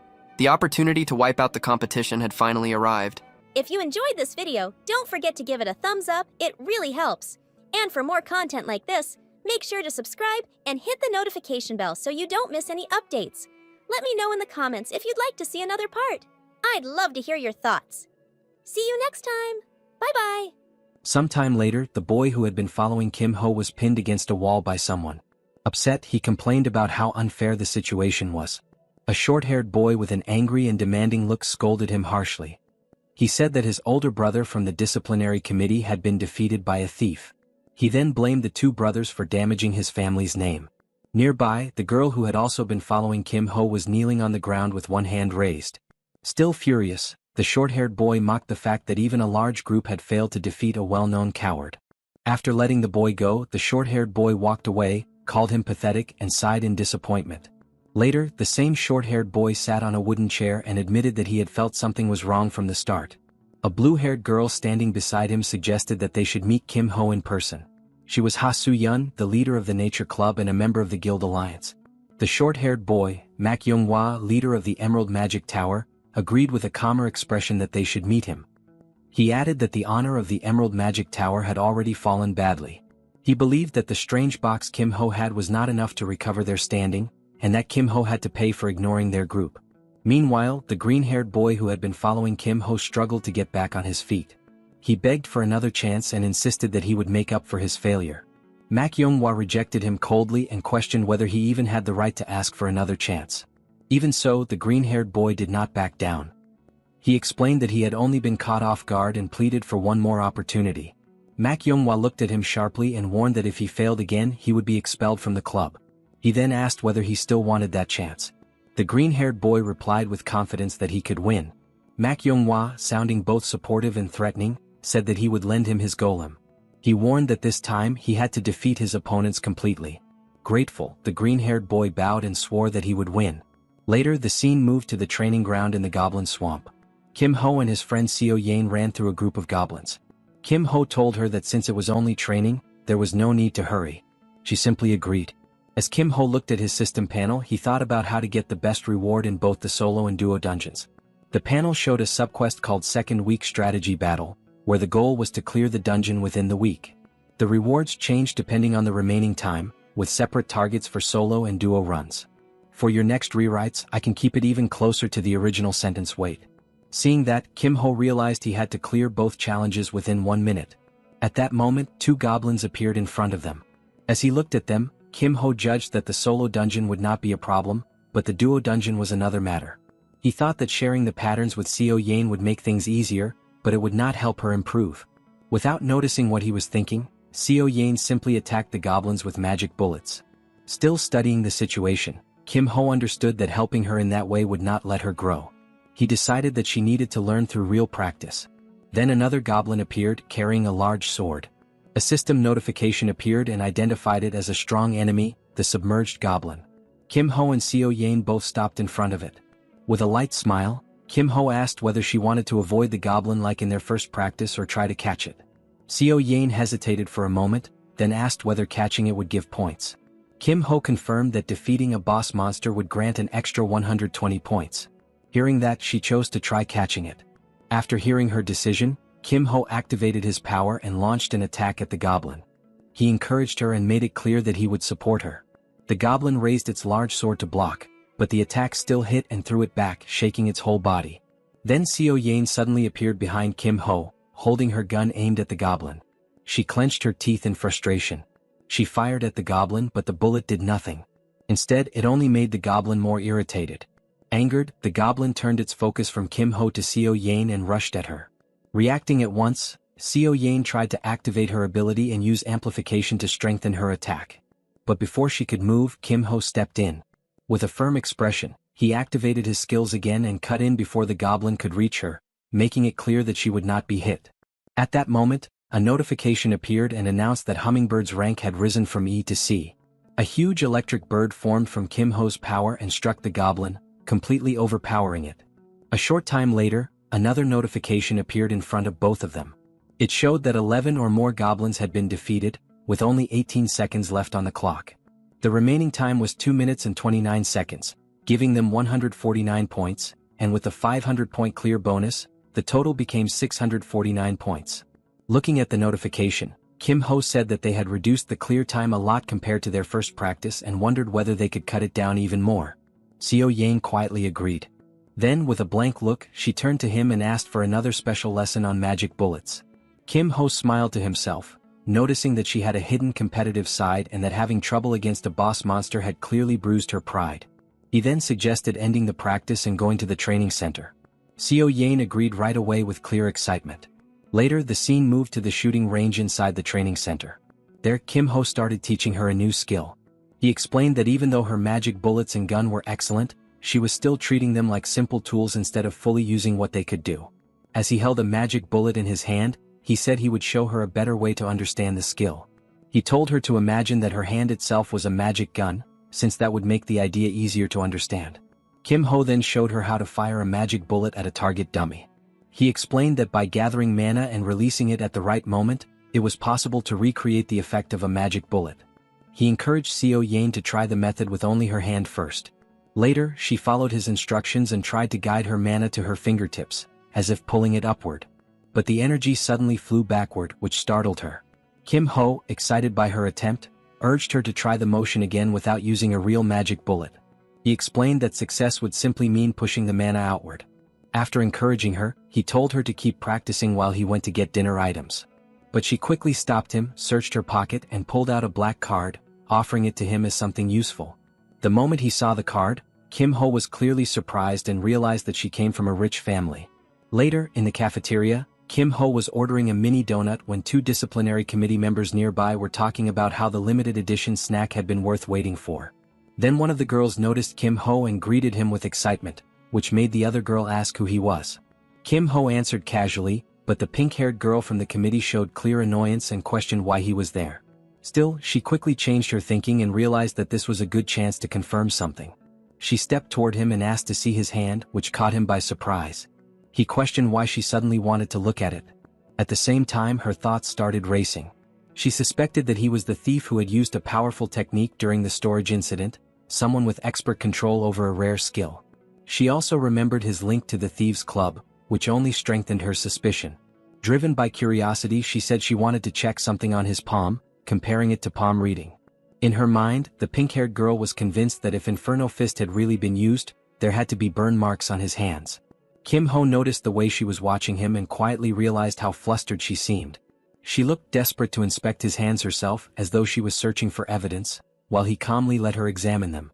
Her expression eased as she checked one hand and then the other, clearly surprised to find that both were completely unharmed. The protagonist grew slightly annoyed inside and wondered how much longer the inspection would last. Embarrassed by how long she had been staring, the girl quickly pulled back and apologized for overstepping. The protagonist, however, made one final request and asked her to reveal the result of her palm reading, especially when it came to his luck in love. That only made her slightly more irritated, and she thought that many hardships were waiting for him ahead. The protagonist quietly smiled to himself, realizing that she and the others were still trying to figure out who had caused the temporary storage incident. He felt relieved, thinking that by avoiding her suspicion just enough, he had managed to stay safe for the moment. The next day, the protagonist and his friend Seo Yayan were at the training ground, running toward the forest as usual. They moved together in step, following the same routine they had practiced the day before. Seo Yayan immediately began firing magic bullets at the goblins, though the attacks did little damage. At the same time, the protagonist released his own attacks with his scales and wiped out the goblins in an instant. After a short time, a notification appeared in front of them, showing their progress, the time left, the number of goblins defeated, and the score gained from taking down a strong enemy. The total score reflected both their speed and teamwork, giving clear proof of the results of their training. The protagonist looked at Seo Yayan and felt satisfied. The battle had gone perfectly, showing exactly how well they worked together. In his mind, he calmly admitted that the result had come directly from the effort they had put in the day before. When he saw her soft smile in return, he took it as a quiet sign that she also recognized their success, and a calm sense of satisfaction settled over him. Later, the scene shifted to the arena, where countless students had gathered and filled the stadium near the gates. The protagonist and his friend Seo Yayan got ready while thinking about the solo dungeon ahead. He reminded himself that even though the solo dungeon probably would not be too hard, it would still be smart for her to try a few runs in practice mode just to be safe. After clearing the duo dungeon, he felt confident in his own skill, ready to handle the challenge alone and finally turn his attention to his personal quests. As soon as he stepped through the portal, a notification appeared and announced their entry into the Goblin Swamp. Without any delay, he activated his power and threw a punch into the air, instantly defeating the monsters in front of him. Even inside an artificial dungeon, he realized that controlling his strength was harder than expected. Another notification then appeared and showed their progress. It listed the number of goblins defeated, the strong enemies taken down, the remaining time, and the total score including bonuses. Satisfaction spread through him as he saw the strong results, and he quietly decided to delete the replay before leaving. At the end, one last notification confirmed the completion of the second week strategy subquest, displaying both the solo and duo dungeon times along with improved rewards. As he checked the details, he saw that the reward had already been fixed at the highest grade, so there was nothing left to consider. The system then told the protagonist to choose his reward, presenting options that strengthened recovery and buff-type skills, debuff and illusion-type skills, and wind-type skills. From the beginning, he had been aiming for the trait that matched his chosen path perfectly. Soon, a green bowl of wind formed in front of him, showing the flexible support role he had now taken on. A notification appeared and confirmed that he had obtained the trait skill, officially establishing him as a wind-type supporter. After stepping out of the portal, the protagonist was approached by the familiar short-haired boy, Mak Yunhwa, the deputy head of the Emerald Magic Tower, along with the blue-haired girl, Hasuyun of the Great Nature Club. They suggested going somewhere more private to talk. Later, in the cafeteria, Hasuyun started by apologizing for what had happened before, though the protagonist admitted that he had also acted too quickly. The talk soon changed direction when she showed interest in the special item he had. Realizing what they actually wanted, the protagonist brought out the cube. At once, the green-haired girl's small dark cat reacted and rushed toward the cube before curling up inside it. The sight confirmed that the item was real, leaving the short-haired boy briefly speechless. The green-haired girl noticed the kitten inside the cube and tried to call it back out, but the protagonist calmly told her to leave it alone. The blue-haired girl watched the scene with interest and pointed out how drawn the kitten seemed to the cube. She sensed that the cube was giving off the energy of a powerful life-type artifact and asked for permission to check its item description, promising that the club would protect that information with its honor. Seeing no real problem with that, the protagonist agreed. The short-haired boy showed clear shock as he read the cube's description and realized that its effect was 1.3 times stronger than normal stored life-type items. The blue-haired girl was also visibly stunned. Amazed by how absurdly powerful the item was, she then asked whether he was willing to sell it. The protagonist, however, stayed vague and only admitted that the cube had great value. The short-haired boy became more forceful and stressed that the true worth of such an item could only come out in the hands of someone capable, urging him not to waste it. The protagonist found their eagerness amusing and quietly appreciated how direct they were being. Even so, he kept himself composed and said that he could not decide so easily. Still curious, the blue-haired girl urged him to name his terms and promised they would try to meet his demands. The protagonist then stated his conditions with confidence. He asked for season passes to the special engineering room, including 1 princess single-season pass, items equal to 3 more passes and a blank skill book. The short-haired boy reacted at once with visible anger, slamming his hand on the table because he believed the demands were far too greedy. As the negotiation continued, the blue-haired girl weighed the conditions in her mind. She felt that asking for the season pass was reasonable, but the blank skill book seemed excessive. Sensing their hesitation, the protagonist stepped back and suggested dropping the deal. Just as he was about to leave, the green-haired girl spoke from the back and revealed that she actually had one of those blank skill books. She admitted that she had not used it yet, since she had no proper skill to imprint on it and would probably leave it in her inventory forever. Looking at her beloved kitten, she smiled and noted how much it liked the cube. The blue-haired girl gave her approval, and the green-haired girl gratefully offered the blank skill book. Without delay, they handed over the item and quickly completed the trade. The protagonist appreciated how smoothly the exchange went, took the item and reflected on the success of the deal. The calm ended when a green-haired boy suddenly stood up, showing his anger and demanding a duel. The protagonist kept his composure and refused, dismissing the idea as unnecessary. The boy was shocked and insisted that duels were honorable, but the protagonist pointed out the irony of someone speaking of honor after ganging up on him with another person. Frustrated, the boy struggled to answer, but the protagonist simply walked away, saying that he had no intention of wasting time on pointless challenges and that the boy could brag as much as he wanted. Seeing a chance to push things further, the short-haired boy pulled out a card and announced a prize for the match, showing that the matter was not over. The card turned out to be a production VIP ticket, which immediately raised the stakes. The short-haired boy asked whether the duel was really not worth the protagonist's time, and the protagonist smiled and accepted the challenge. The green-haired boy left the choice of date to him, and the protagonist decided that 2 days later would be good, explaining that he needed that time to master something first. The short-haired boy, confident in his judgment, remarked that it was little time to design and learn a skill, telling the protagonist to do his best. Filled with excitement, the protagonist assured them that they could look forward to the result. 2 days later, the arena was full of spectators. The protagonist's friend sat among the audience, while the leader of the thief club appeared, concerned about the duel. She questioned why the protagonist had accepted, noting that Manhwa was likely full of tricks. Her brother replied that the protagonist must have believed he could win and had a strategy of his own. Even so, a sense of unease remained, leading the thief club leader to watch carefully for any unexpected tactics. Meanwhile, in the arena, the green-haired boy got ready for the duel, putting on his gloves and acknowledging the protagonist's courage for not backing down. The stage was ready, and the tension rose as the duel was about to begin. The protagonist recognized the stakes with a simple thought, noting that a VIP ticket was on the line and that there was no reason to refuse. From the audience, the short-haired boy reminded both sides that the duel would be recorded as a replay and could be viewed by anyone, and both the protagonist and the green-haired boy agreed. The signal to begin was given, telling both duelists to enter the arena. At once, a system notification appeared. The map was set to the dark zone. The rule was deathmatch with a 10-minute limit, and the score was shown at 100% for both Kim Ho and Kwak Ji Cheol. In the next instant, they were moved to another location and the battle officially started. The green-haired boy, full of excitement and resolve, reminded himself of the gap in their levels, confident that he would prove himself this time. The protagonist, however, gave no verbal response, focusing only on activating his power. A faint light appeared at his fingertips, catching the green-haired boy by surprise. The sudden attack shocked him, and before he could respond, the protagonist's strike landed and threw him to the ground. As the green-haired boy struggled to get up, the protagonist commented on the dirt floor, noting that it should not be that hard to endure, even though the boy was acting otherwise. Frustrated, the boy gathered rocks with his skill and prepared a new attack called Earth Cluster, then hurled them at the protagonist. With careful precision, the protagonist avoided the rocks and sent one back at the boy, drawing a shocked reaction as he realized the same trick was being used on him again.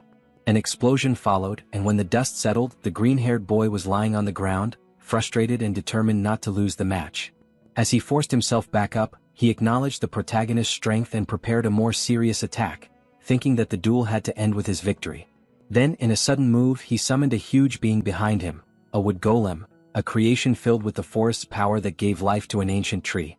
The golem rose behind him, showing that the next stage of the duel would be far more dangerous and intense. From the audience, the Thief Club leader watched the duel with growing frustration. Her anger burst out at the sight of the golem, and she shouted in outrage. Her brother tried to calm her down, but that only seemed to make her more irritated. She then turned her glare toward a third-year student watching from afar, furious that he was there and blaming him for letting this happen. Nearby, the short-haired boy kept watching the arena without turning toward the commotion and quietly noted that although he had hoped the golem would not be used, destroying it would not be a real problem. At the same time, the Thief Club leader's thoughts were racing. With so many people watching, the protagonist could not risk using his most dangerous attack, and she felt that maybe someone should step in. The protagonist, however, stayed calm, his face blank as he looked at the giant golem before him. His opponent, driven by excitement, expected to pressure him with threats, but the protagonist's thoughts were elsewhere, going back to 2 days earlier in the mana training room. He recalled his silent training sessions and thought about what kind of supporter was the most effective. He understood that the answer changed depending on the situation, which was why supporters existed in many forms, including healers, buffers, and debuffers. But for an all-rounder, he knew there was no better skill than the one he had chosen from the blank spellbook. Back in the present, the green-haired boy, determined to end the duel clearly, sent the golem at the protagonist. Calmly, the protagonist avoided the massive attack and used his skill to climb onto the golem. As he prepared to counter, he reflected on his choice. For someone trying to become a wind-type support, copying this skill from a blank spellbook had been the most efficient and strategic decision. With one precise strike, the protagonist hit the golem and destroyed it at once. At the same time, a notification appeared before him showing the skill he had just used. Wind Force, a skill that infused physical force into wind, strengthened by the blessing of the west wind and further enhanced by Amplify. The scoreboard updated as well, clearly confirming his victory over Kwak Ji Cheol. From the audience, his friend burst into cheers, excited by the display of skill and speed.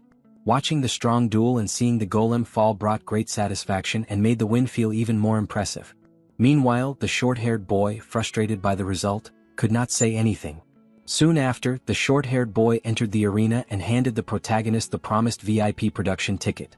Accepting it calmly, the protagonist suggested keeping the replay of the duel private, reasoning that the Emerald Magic Tower would probably not want it made public.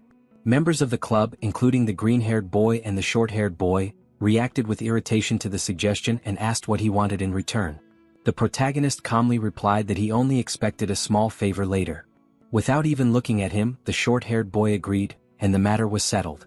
As the two left the arena, the protagonist reflected to himself. Although he had presented the arrangement as generous, his real goal was simply to keep control of the replay and keep it private for his own reasons. The protagonist activated his skill again and watched the faint energy swirl around his hand with a satisfied smile. He thought about the effect of his new ability, Wind Force, and decided that the slower news of it spread, the more useful it would be for his strategy.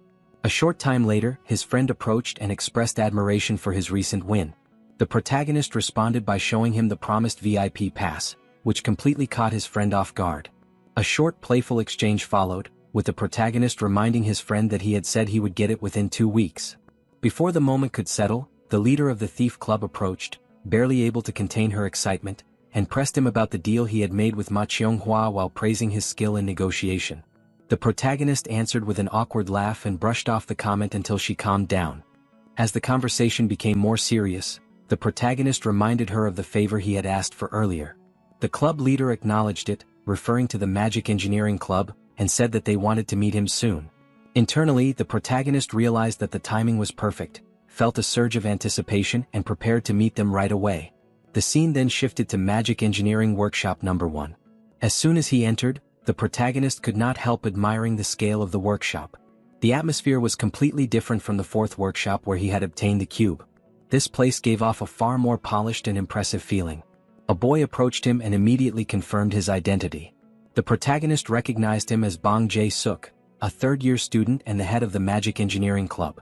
The boy said that he had already heard the details from Dang Cheong and motioned for the protagonist to follow him to the club room, moving with clear urgency. The protagonist noticed the haste but followed without complaint. Inside the office, the two sat facing each other across the desk. Bong Jae-suk brought up the cube, acknowledged that it technically belonged to the club, but made it clear that he had no interest in pointless conflict. He held out his hand and asked to see the completed cube, stressing that no one else could have made it. The protagonist calmly revealed that he no longer had the cube, leaving Bong Jae-suk briefly stunned. He explained that he had left it in nature's care for safekeeping. That answer frustrated the senior, and he stood up, declaring that the meeting had been a waste of time. Before leaving, the protagonist pulled out some papers, catching Bong Jae-suk off guard. It became clear that he had not come empty-handed, leaving the senior briefly speechless and interested. The boy was instantly shocked when he saw the papers. His eyes widened as he realized that the documents contained the blueprint for the 10 by 10 by 10 cube, and he stared at the sheets while sweating. He pointed out the careful details shown in every design, though he quickly realized that the blueprint was incomplete. Excitement took over, and he demanded to know whether the protagonist had the rest of it. Calmly, the protagonist assured him that the rest had been kept safe. The boy, eager and slightly out of breath, pressed him to state his terms. The protagonist gave only one condition: access to the equipment in workshop number 1. The senior thought about it briefly, then agreed to allow him to use it during the day, with exclusive access from midnight until early morning. The protagonist handed over more papers in return and the deal was made. After receiving the remaining sheets, the boy's tone changed, and he asked whether the protagonist had considered joining the Magic Engineering Club. The protagonist let out a soft laugh and politely declined, and the senior accepted that with understanding. He encouraged the protagonist to keep producing blueprints of that level and offered him access to leftover workshop materials if he needed them. With a final nod, he left, leaving the protagonist alone. The protagonist watched him leave with a faint smile, quietly appreciating how direct the exchange had been.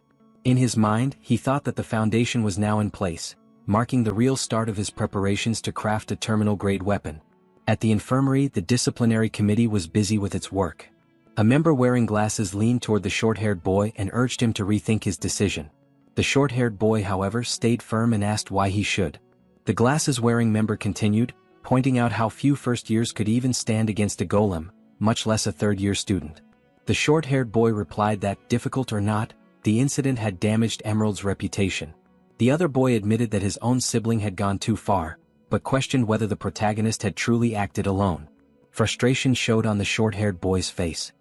He demanded to know whether the disciplinary committee was interfering in Emerald's matters, and the glasses-wearing member calmly replied that he was only asking for a fair judgment.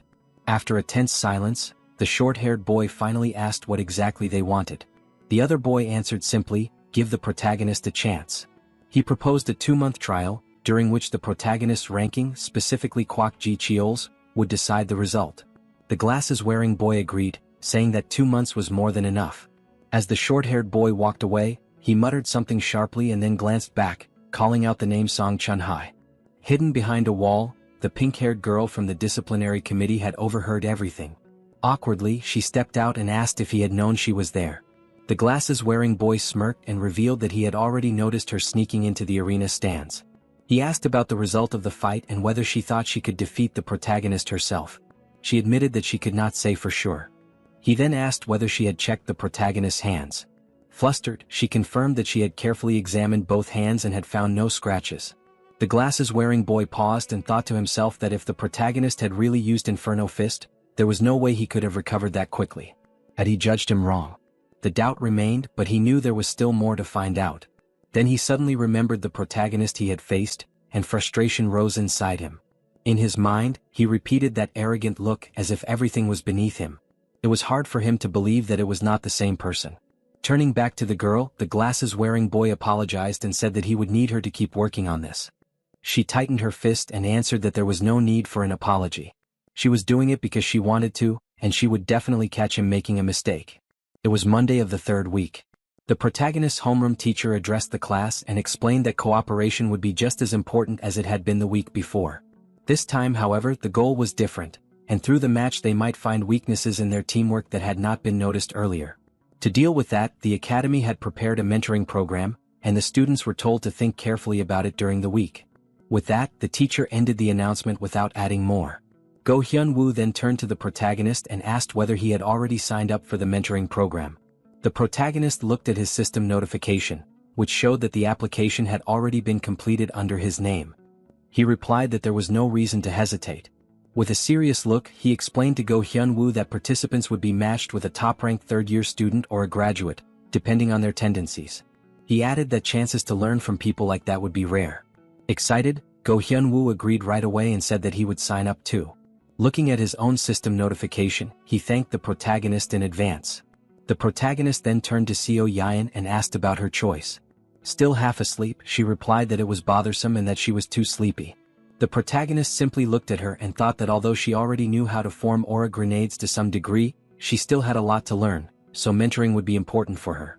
He wondered if there was some way to convince her. Then Go Hyun-woo's eyes lit up with excitement as he asked the protagonist if he wanted to team up with him for this week's match. The protagonist gave a light laugh and agreed without hesitation, saying that pairing up this time was fine.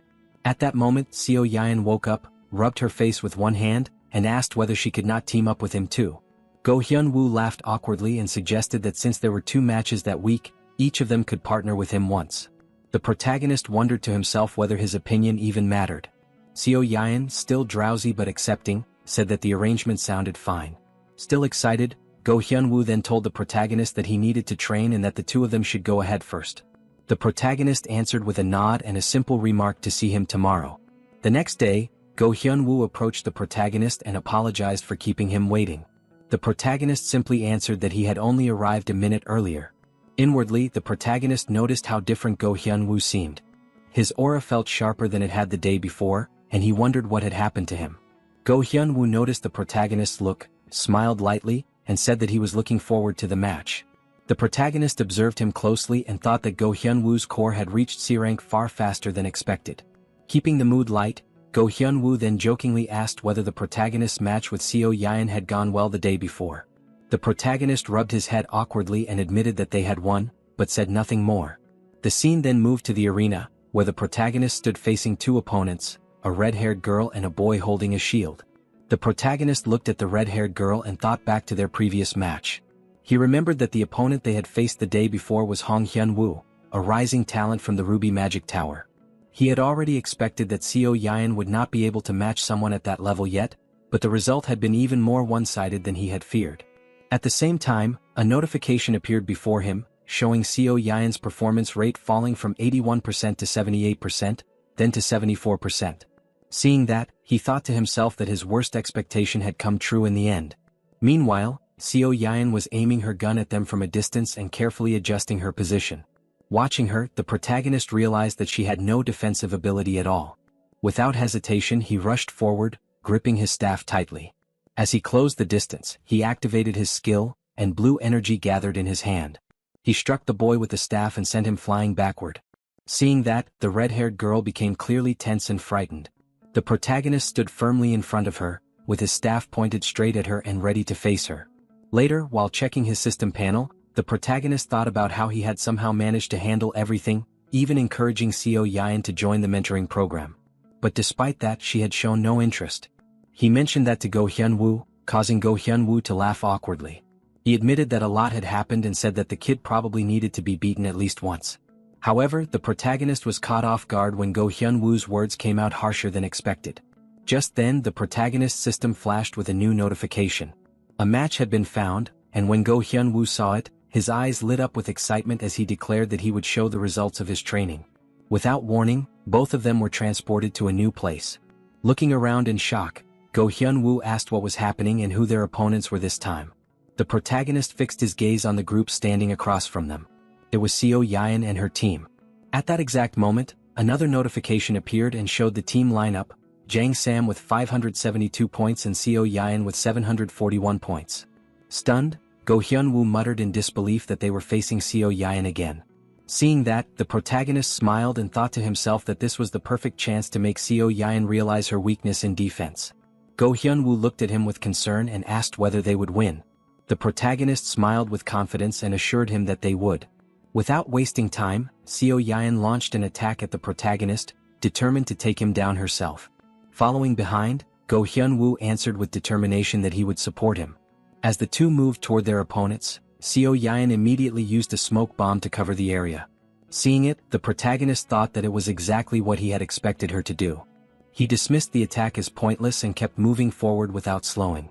Seo Yaen said nothing, but sweat formed under the pressure as she fired bullets at the protagonist. He calmly avoided every shot without difficulty.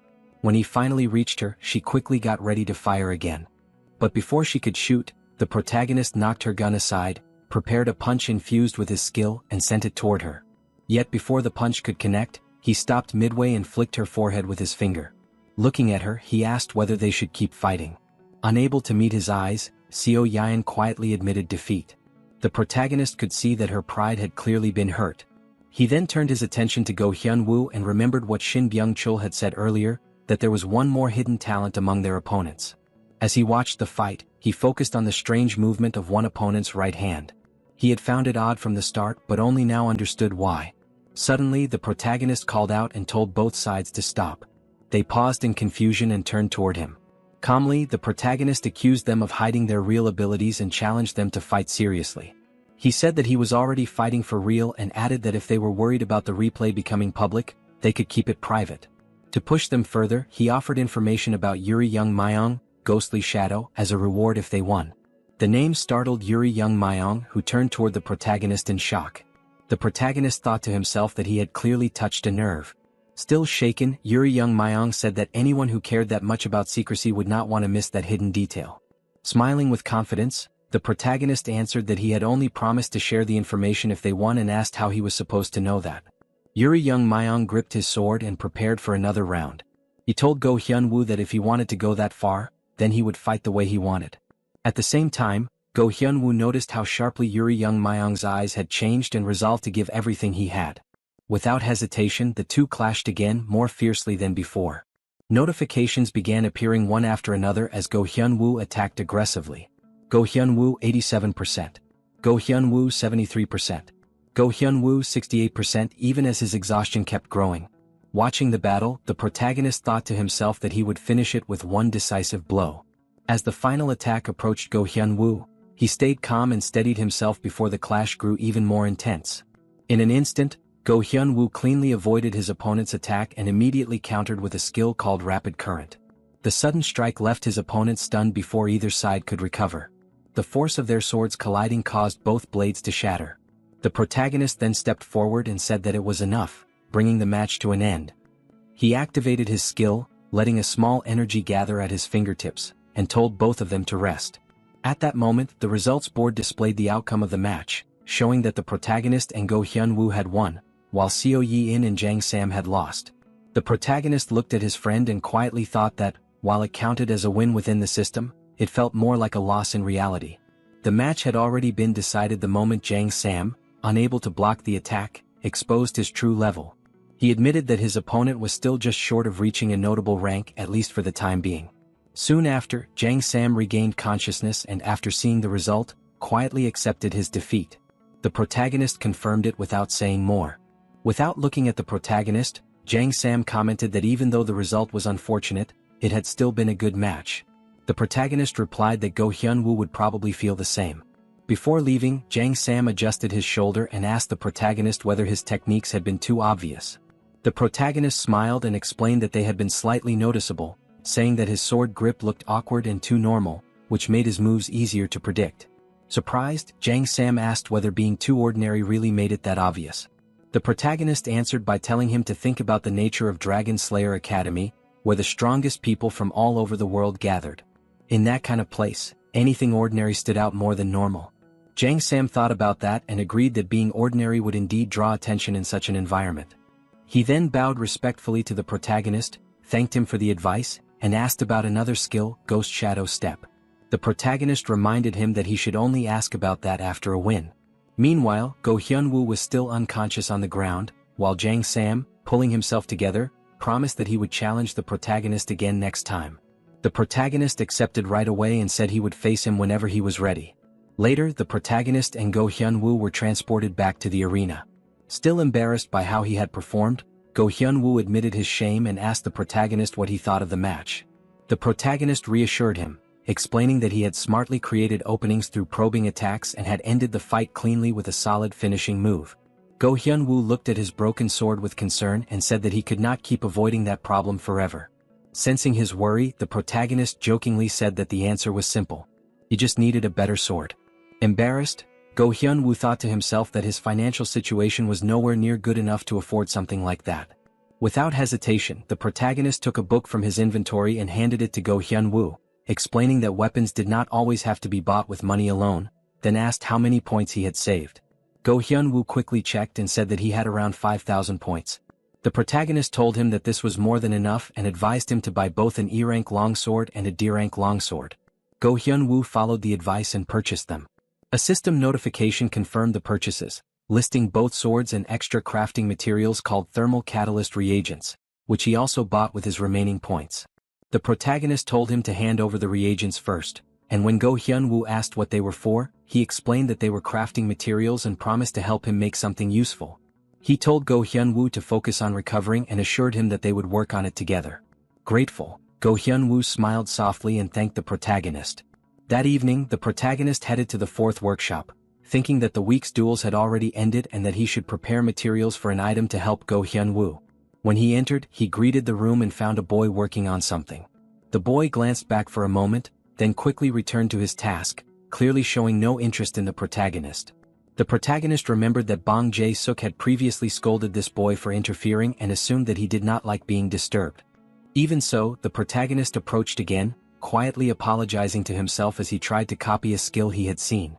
His system recorded the action and confirmed that he had successfully copied another skill, filling his slots. Thinking ahead, the protagonist realized that with his new skill, he no longer needed the other one and decided it was time to let it go. He smiled as he looked over the abandoned equipment scattered around the room, thinking that it was a perfect place to gather decent materials. These items were failed works that had been thrown aside for some reason, but the crafted parts were still intact. He reasoned that taking apart such items was usually harder than getting new materials, but this time it might work in his favor. He started dismantling the equipment, and the boy eventually noticed and asked what he was doing. Without raising his head, the protagonist explained that he was trying to extract materials from it, sweating nervously. The boy asked if he could watch, and the protagonist agreed with a smile. He handed the boy a glass tube filled with materials, which immediately shocked him. The boy was amazed at how clean the materials looked, almost like new even after being taken apart. The protagonist, seeing a good chance, asked whether the boy would be interested in trading some materials. The boy's eyes lit up, and he quickly asked what the protagonist needed. The protagonist named a few important parts. The boy then hesitated, worried that Bong Jae-suk might scold him again for making that kind of deal. The protagonist assured him that trading a few materials would not be a problem and that, if needed, they could get permission directly. Relieved but still nervous, the boy offered to send a message and ask for approval. The message was seen but not answered, and he took the silence as permission. But before he could finish that thought, Bong Jae-suk suddenly appeared at the door, drenched in sweat. The boy was stunned and could not understand what was happening. Bong Jae-suk ignored the situation and walked straight to the protagonist. Without asking for any explanation, he asked whether the protagonist had dismantled the equipment himself. As he waited for an answer, he immediately brought out another set of items and explained that even though it was a failed project, it had used a large amount of materials. Pointing at the solid-looking equipment, Bong Jae-suk challenged the protagonist and asked whether he could dismantle it. The scene ended with the protagonist facing that challenge. The protagonist examined the equipment and noted that the work would take some time. Bong Jae-suk acknowledged that and assured him that he would be properly compensated for the effort. The protagonist smiled and said that since he also needed materials, he would rather receive goods as payment instead of money. Bong Jae-suk agreed and offered to prepare whatever the protagonist needed as soon as he sent a list. He then assured him that it was not urgent, told him to take his time, and asked him to send the requirements by message. The protagonist responded respectfully. Meanwhile, the boy who had been working nearby pointed to himself and asked for a favor. The protagonist asked what kind of favor it was, and the boy explained that there was something in another place that he needed dismantled. The protagonist did not mind and agreed to help. The boy thanked him and promised to help gather whatever materials the protagonist might need. The next morning, the protagonist entered the classroom, surprised by how quickly the morning had arrived. He thought about finishing his work after class since there was still plenty of time, and considered taking a short nap before the lesson started. When he noticed his friend already there early, he wondered why she had come so soon, remembering that she had disappeared without saying anything the day before. He calmly walked over and asked why she was there so early, whether she had skipped breakfast and whether she wanted something to eat. She did not answer and instead showed her annoyance. Watching her reaction, the protagonist realized that she was still holding on to her frustration. Trying to calm the mood, he explained that the match the day before had been one-sided and that his only intention had been to show her weaknesses. He explained that her fighting style became much weaker once her position was exposed, and since her magic bullets had already stabilized, he suggested that this time she consider learning a support skill. That caught her interest and she asked if he would train her himself. The protagonist gently set the bread on the table and explained that although he wanted to help, this was something she would gain more from learning under another specialist in that field. Even if it felt bothersome, he advised her to sign up for mentoring. After a short pause, she accepted and agreed to do it. Just then, Go Hyun-woo suddenly appeared and commented on her decision to sign up. The protagonist supported the decision and asked if Go Hyun-woo was feeling fine. Go Hyun-woo expressed his thanks, saying that thanks to the protagonist, he was in perfect physical condition. However, he admitted that even though his body was fine, he was still worried about the weapon he had bought the day before. He planned to test it in the upcoming duels. The protagonist smiled when he saw what Go Hyun-woo was holding and encouraged him to use that weapon too. Surprised by the item the protagonist handed him, Go Hyun-woo questioned it, unsure whether it was only a simple clip. The protagonist calmly explained that although it looked ordinary, it was actually a protective item that preserved weapon durability by restoring it automatically when needed. The item details then appeared on the screen, confirming that it was a sturdy clip that protected the weapon's condition and repaired it when necessary. The protagonist then attached the clip to Go Hyun-woo's clothes and suggested that he use it together with the new weapon he had gained from a previous duel. Reassured, Go Hyun-woo thanked him and promised to use the item well. Later, during the training matches, a white-haired girl appeared together with Go Hyun-woo's team. A notification displayed the match details, showing Go Hyun-woo's team facing Young Soo-ji, Park Na-ri and others, all with their stamina at full capacity. As both sides prepared to fight, Go Hyun-woo recognized Park Na-ri as a rising member of the Nature Club. He remembered the warnings from a senior about the spirit beast linked to her and stayed careful. The match began when the green-haired girl, while petting her creature, signaled it to prepare. The small cat on her shoulder jumped down and instantly transformed into a giant tiger covered in green energy. The beast charged fiercely toward Go Hyun-woo's team. Reacting quickly, Go Hyun-woo blocked the tiger's attack with his sword and signaled his teammate to strike. The white-haired girl joined the fight and hit the tiger with a powerful technique. But she was shocked to see that the attack barely hurt the beast, reducing only a small part of its health. Panic rose in her when she realized how tough the tiger was. The tiger struck back and sent the white-haired girl flying, while Go Hyun-woo called out to her in concern. The beast then turned on Go Hyun-woo, shattered his sword and knocked him back. As he struggled to steady himself before hitting the ground, he thought about how limited an E-rank weapon was against an enemy that strong. Refusing to give up, he drew another sword and, while watching the tiger, admitted that this fight would be hard to win. His teammate agreed and suggested trying a different method. Meanwhile, the tiger completely recovered its health, as the system notification showed its status returning to full. Go Hyun-woo quickly realized that the enemy team's strategy was to keep the spirit beast in front and let its health recover over and over. He also noticed that the two girls supporting the beast were leaving the caster unprotected and relying entirely on the beast's strength. After seeing the pattern, Go Hyun-woo pointed at his teammate and told her to aim straight for the tiger's core, knowing that this was their best chance to turn the fight around. Go Hyun-woo and Buk Kong immediately rushed toward the two girls standing across from them, ready to attack. The blue-haired girl, holding a crystal in her hand, had expected that kind of move and instantly activated a defensive skill. A wall of trees rose around her and her companion, blocking the incoming attacks. When the tree barrier suddenly appeared, both Go Hyun-woo and Buk Kong were briefly stunned. Without delay, Buk Kong activated her skill and released a strong ice charge strike, while Go Hyun-woo used his own skill to fire a concentrated stream of force. As he thought through the situation, Go Hyun-woo realized that their attacks would not break the barrier that easily. He decided that his next strike would have to go beyond the barrier's limit and end the fight in one blow. But before he could move, the tiger, which had been waiting behind him, appeared and attacked, quickly defeating Buk Kong. Startled by the tiger's sudden appearance, Go Hyun-woo froze for a moment. Later, the scene shifted back to the arena, where the scoreboard confirmed the result. Go Hyun-woo and Buk Kang's team had lost, while Park Na-ri's team had won. The next day, Go Hyun-woo expressed regret over the humiliating result from the day before. The protagonist told him that his effort had still been impressive considering how talented the opponent was. Go Hyun-woo then asked what the protagonist would have done in that situation. The protagonist explained that more than strategy or skill, the huge difference in equipment had decided the match. He added that Park Na-ri, backed by the Nature Club, had access to many kinds of skills and had recently gained a powerful artifact through trade, which meant she was equipped with superior gear from head to toe. Hearing that, Go Hyun-woo broke into a sweat and realized that defeat had been unavoidable. The enemy's strength had not come from skill alone, but also from complete preparation. The protagonist suggested that it might be time to think about other options. He explained that reaching Park Na-ri's level of equipment was impossible, but countermeasures were still possible.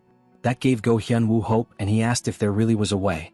The protagonist confidently brought up a rare debuff type item, the Demon Sword, and explained that it was essential for top-tier swordsmen. Hearing of it for the first time, Go Hyun-woo reacted with surprise and admitted that he had learned something new again from the protagonist. The protagonist then pointed at the clip attached to Go Hyun-woo's clothes and stressed that the first priority was making sure his weapon's durability held up. He advised him to focus on getting artifacts that improved weapon durability, especially for B-rank weapons and above. Go Hyun-woo doubted that such items would be easy to obtain. The protagonist, however, smiled and explained that even if it was still early, there was a way to get them, as drops from underground dungeons connected to the Dungeon Association. Go Hyun-woo immediately raised a concern, pointing out that it was dual season, which made that impossible. The protagonist calmly explained that it did not matter, because they would not be able to enter the underground dungeon next week either. When Go Hyun-woo asked why, the protagonist explained that underground dungeons involved real combat, unlike the surface. First years who had just enrolled would not be sent into life and death battles. Still uneasy, Go Hyun-woo asked if that meant there was no way at all. The protagonist reassured him that while it was not possible officially, there was another option. Go Hyun-woo questioned what he meant by officially, and the protagonist confidently suggested that they could sneak in by using the errand service to enter in secret. As soon as he heard that, Go Hyun-woo realized that the protagonist was talking about Shin Byung-chul and understood the plan at once. The protagonist confidently said that Shin Byung-chul would arrive soon. Not long after, Shin Byung-chul appeared before them, full of excitement and ready to help. The protagonist explained that he was planning to enter a dungeon and that Monday evening would be the right time. Shin Byung-chul immediately asked for the dungeon number. Without hesitation, the protagonist answered that it was number 388. Shin Byung-chul pulled out his notebook, confirmed that it was a D-rank dungeon called Feathered Serpent Altar meant for 4 people, and asked who would be going in. The protagonist pointed to Go Hyun-woo and showed that it would be only the 2 of them. Shin Byung-chul hesitated, worried that something could go wrong and that he might be blamed. The protagonist, however, assured him that in the worst case, they could simply leave the dungeon. Go Hyun-woo supported the plan and said that he was fully willing to go with the protagonist. Reluctantly, Shin Byung-chul agreed and began preparing for their entrance on Monday evening. The protagonist then asked what the payment for this request would be. Shin Byung-chul smiled and jokingly said that between them, payment was not needed, since he still owed the protagonist from a past event. He treated it as already settled and promised to help with full effort, though he admitted with a bit of humor that he had only gone underground once before. The protagonist, realizing that Shin Byung-chul was not very familiar with dungeon exploration, told him not to approach it half-heartedly. Shin Byung-chul, slightly embarrassed, promised that he would do his absolute best. Taking it further, the protagonist suggested adding one more dungeon to their plan for the sake of experience, dungeon number 104, a B-rank dungeon called Black Serpent Fang that reached deep levels. Shin Byung-chul immediately objected, saying that it was beyond what he could handle, but the protagonist encouraged him to at least ask the chief about it. After thinking it over, Shin Byung-chul agreed that it was not completely impossible and promised to ask. He then confirmed the plan and left after promising to meet them on Monday evening. After he left, the protagonist turned to Go Hyun-woo and said that they should finalize their plan. Go Hyun-woo quickly agreed and asked what they needed to do. The protagonist explained that they would first enter the scheduled D-rank dungeon, Feathered Serpent Altar, where Go Hyun-woo would get his weapon while the protagonist completed his own objective.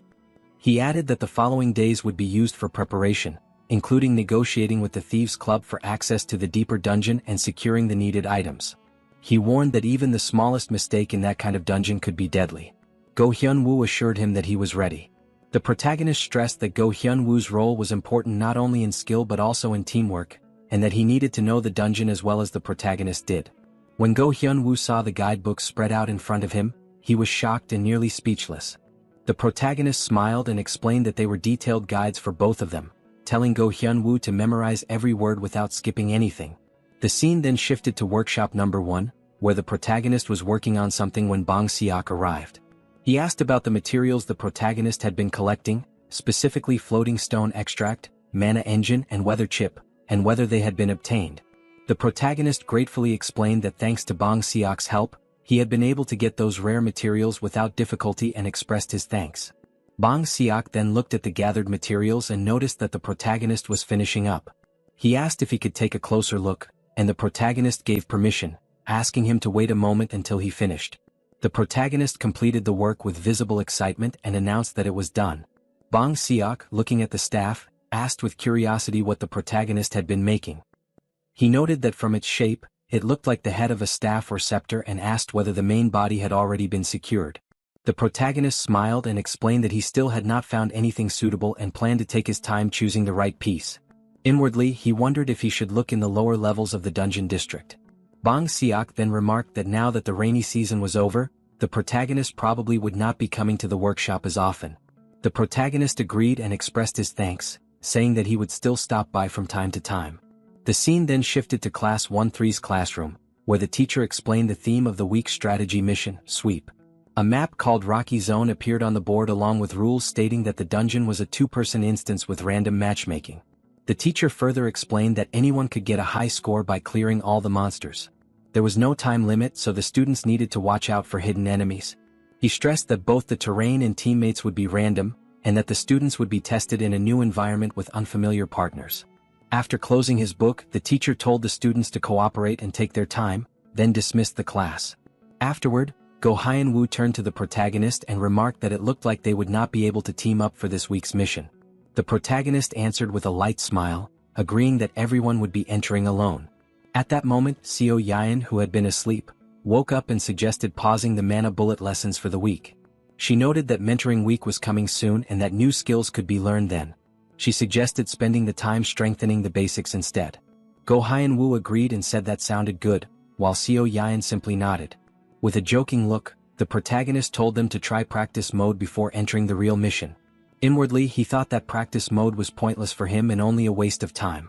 As he looked ahead, the protagonist thought to himself that he would go straight into the actual mission without hesitation. His attention then moved to the system notification, and he silently hoped that he would be matched with a decent partner. No matter who it was, he intended to get a perfect score of 100%. He thought about what kind of teammate would be ideal and realized that someone with skills he could copy would suit him best. The system displayed the protagonist's current skill slots, showing that he already had 2 skills, Magitech and Silent Step.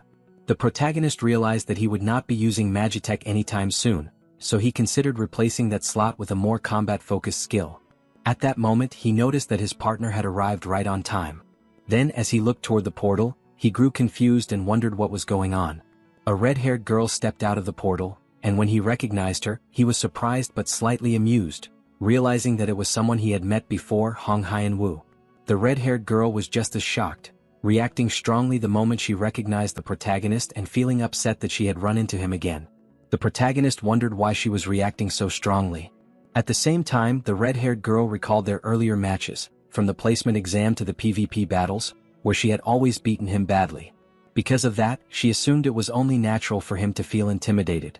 The protagonist smiled to himself and thought that his main goal was to clear the quest efficiently. He decided that keeping the atmosphere slightly tense would make things easier, so he chose not to ease the pressure. He then looked at her confidently, annoyed that she was not moving, and told her to get going without wasting more time. With tears in her eyes and clear nervousness on her face, the red-haired girl reluctantly agreed to follow him. Later, as they ran together, the red-haired girl began to regret her decision. She sat in silence and thought that she should have taken the day off and tried again the next day instead of forcing herself to clear the mission early just to protect her pride.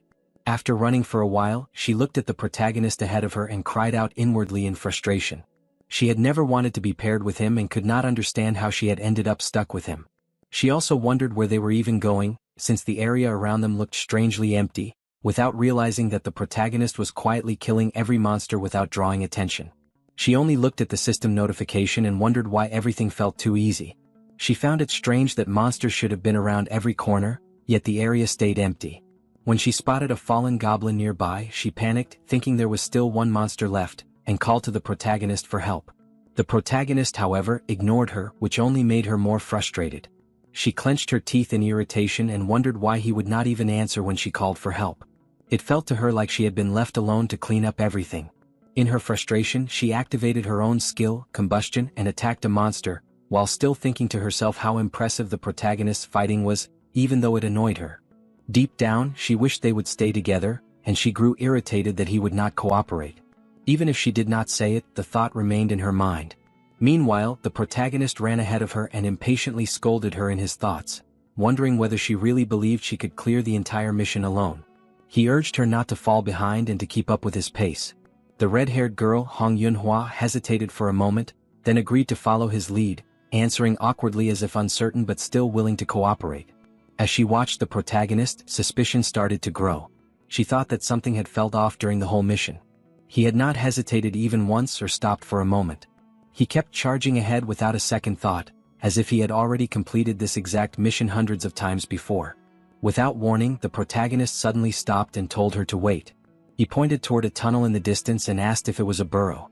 Curious, he suggested that they take a closer look. After checking the entrance, Hong Yunhua judged that it was probably a goblin burrow because it was so small that a person could not crawl through it properly. Confident in his idea, the protagonist told her to check it anyway. Startled, she hesitated and asked if she really had to do it. The protagonist gave her a sharp look, implying that she could handle it and pushing her forward.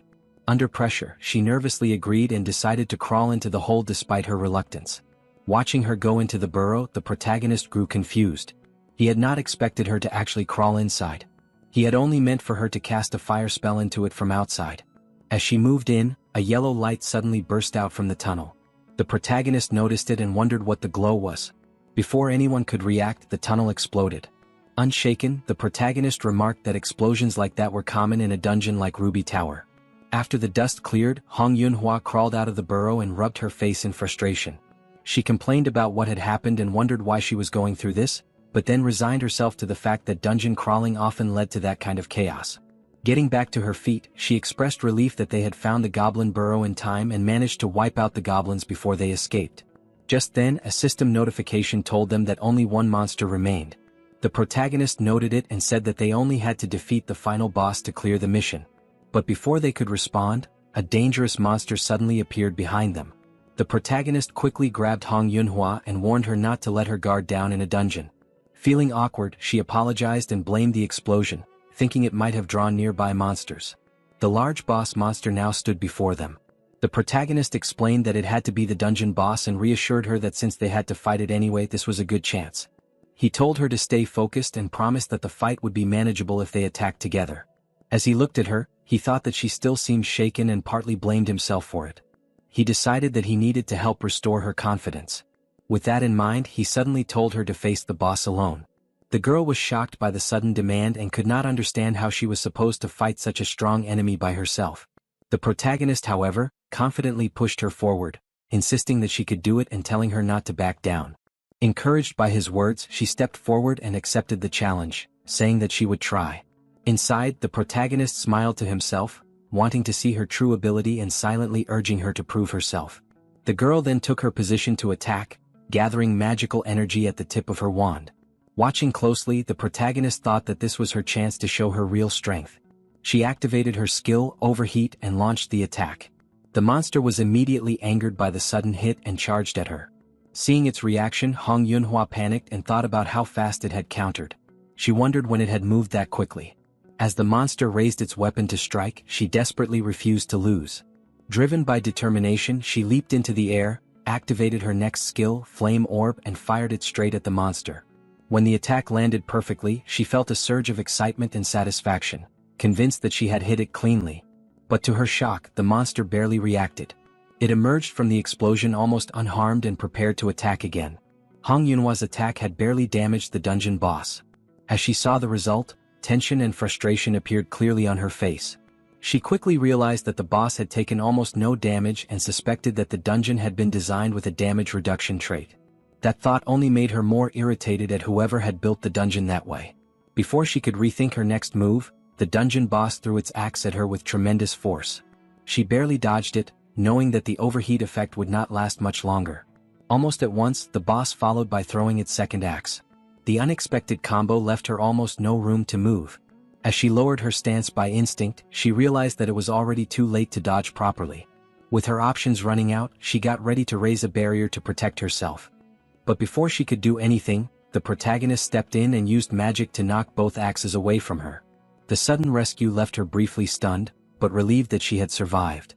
The protagonist urged her to stop hesitating and use the power she still had left. She understood what he meant and remembered the fire pillar technique she had been avoiding. Memories connected to that skill briefly came back, memories she clearly wanted to forget. Even so, she knew that while the skill was powerful, its effective range was short. The protagonist made it clear that he would hold the boss in place so that she could focus completely on releasing its power. As he rushed forward, she tried to stop him out of worry, but he was already too fast. With one simple motion, he used magic to smash the dungeon boss into the ground and force it into a vulnerable position. Pushing down her hesitation, Hong Yunhwa focused entirely on her part. The boss began struggling violently as it reacted to the magic circle forming beneath it. She noticed right away that the boss had sensed the spell, but the protagonist told her to keep going without losing focus. He kept pressuring the boss on purpose, making sure it stayed occupied and could not escape.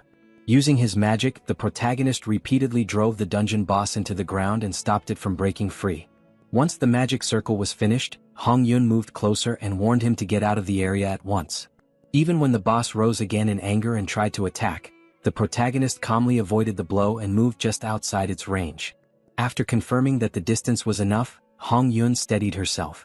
She gathered all of her remaining strength, knowing that this one strike would decide everything. When she released the fire pillar, it completely swallowed the dungeon boss and left it no chance to recover. As the flames consumed the boss, the protagonist watched the result with quiet confidence.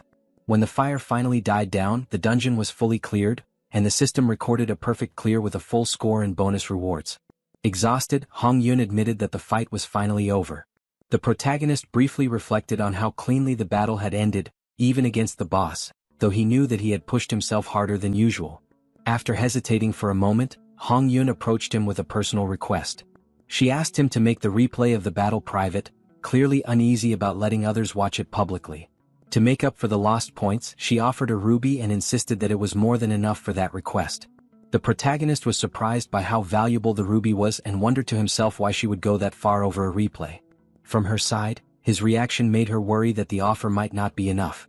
Because of that, she tried to raise the offer, but he stopped her and agreed to settle for what she had already given.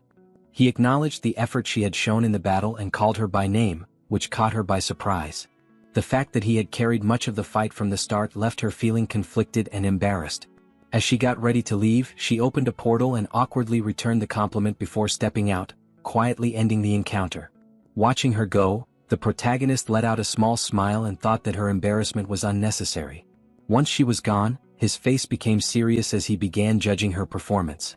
Hong Yunhwa had moved much better than he had expected, and the rumors that she was on the level of rising talents now felt justified.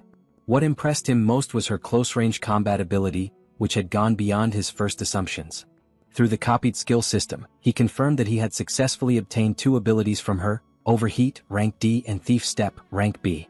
That confirmed that her skill set had given him freedom in choosing what to copy.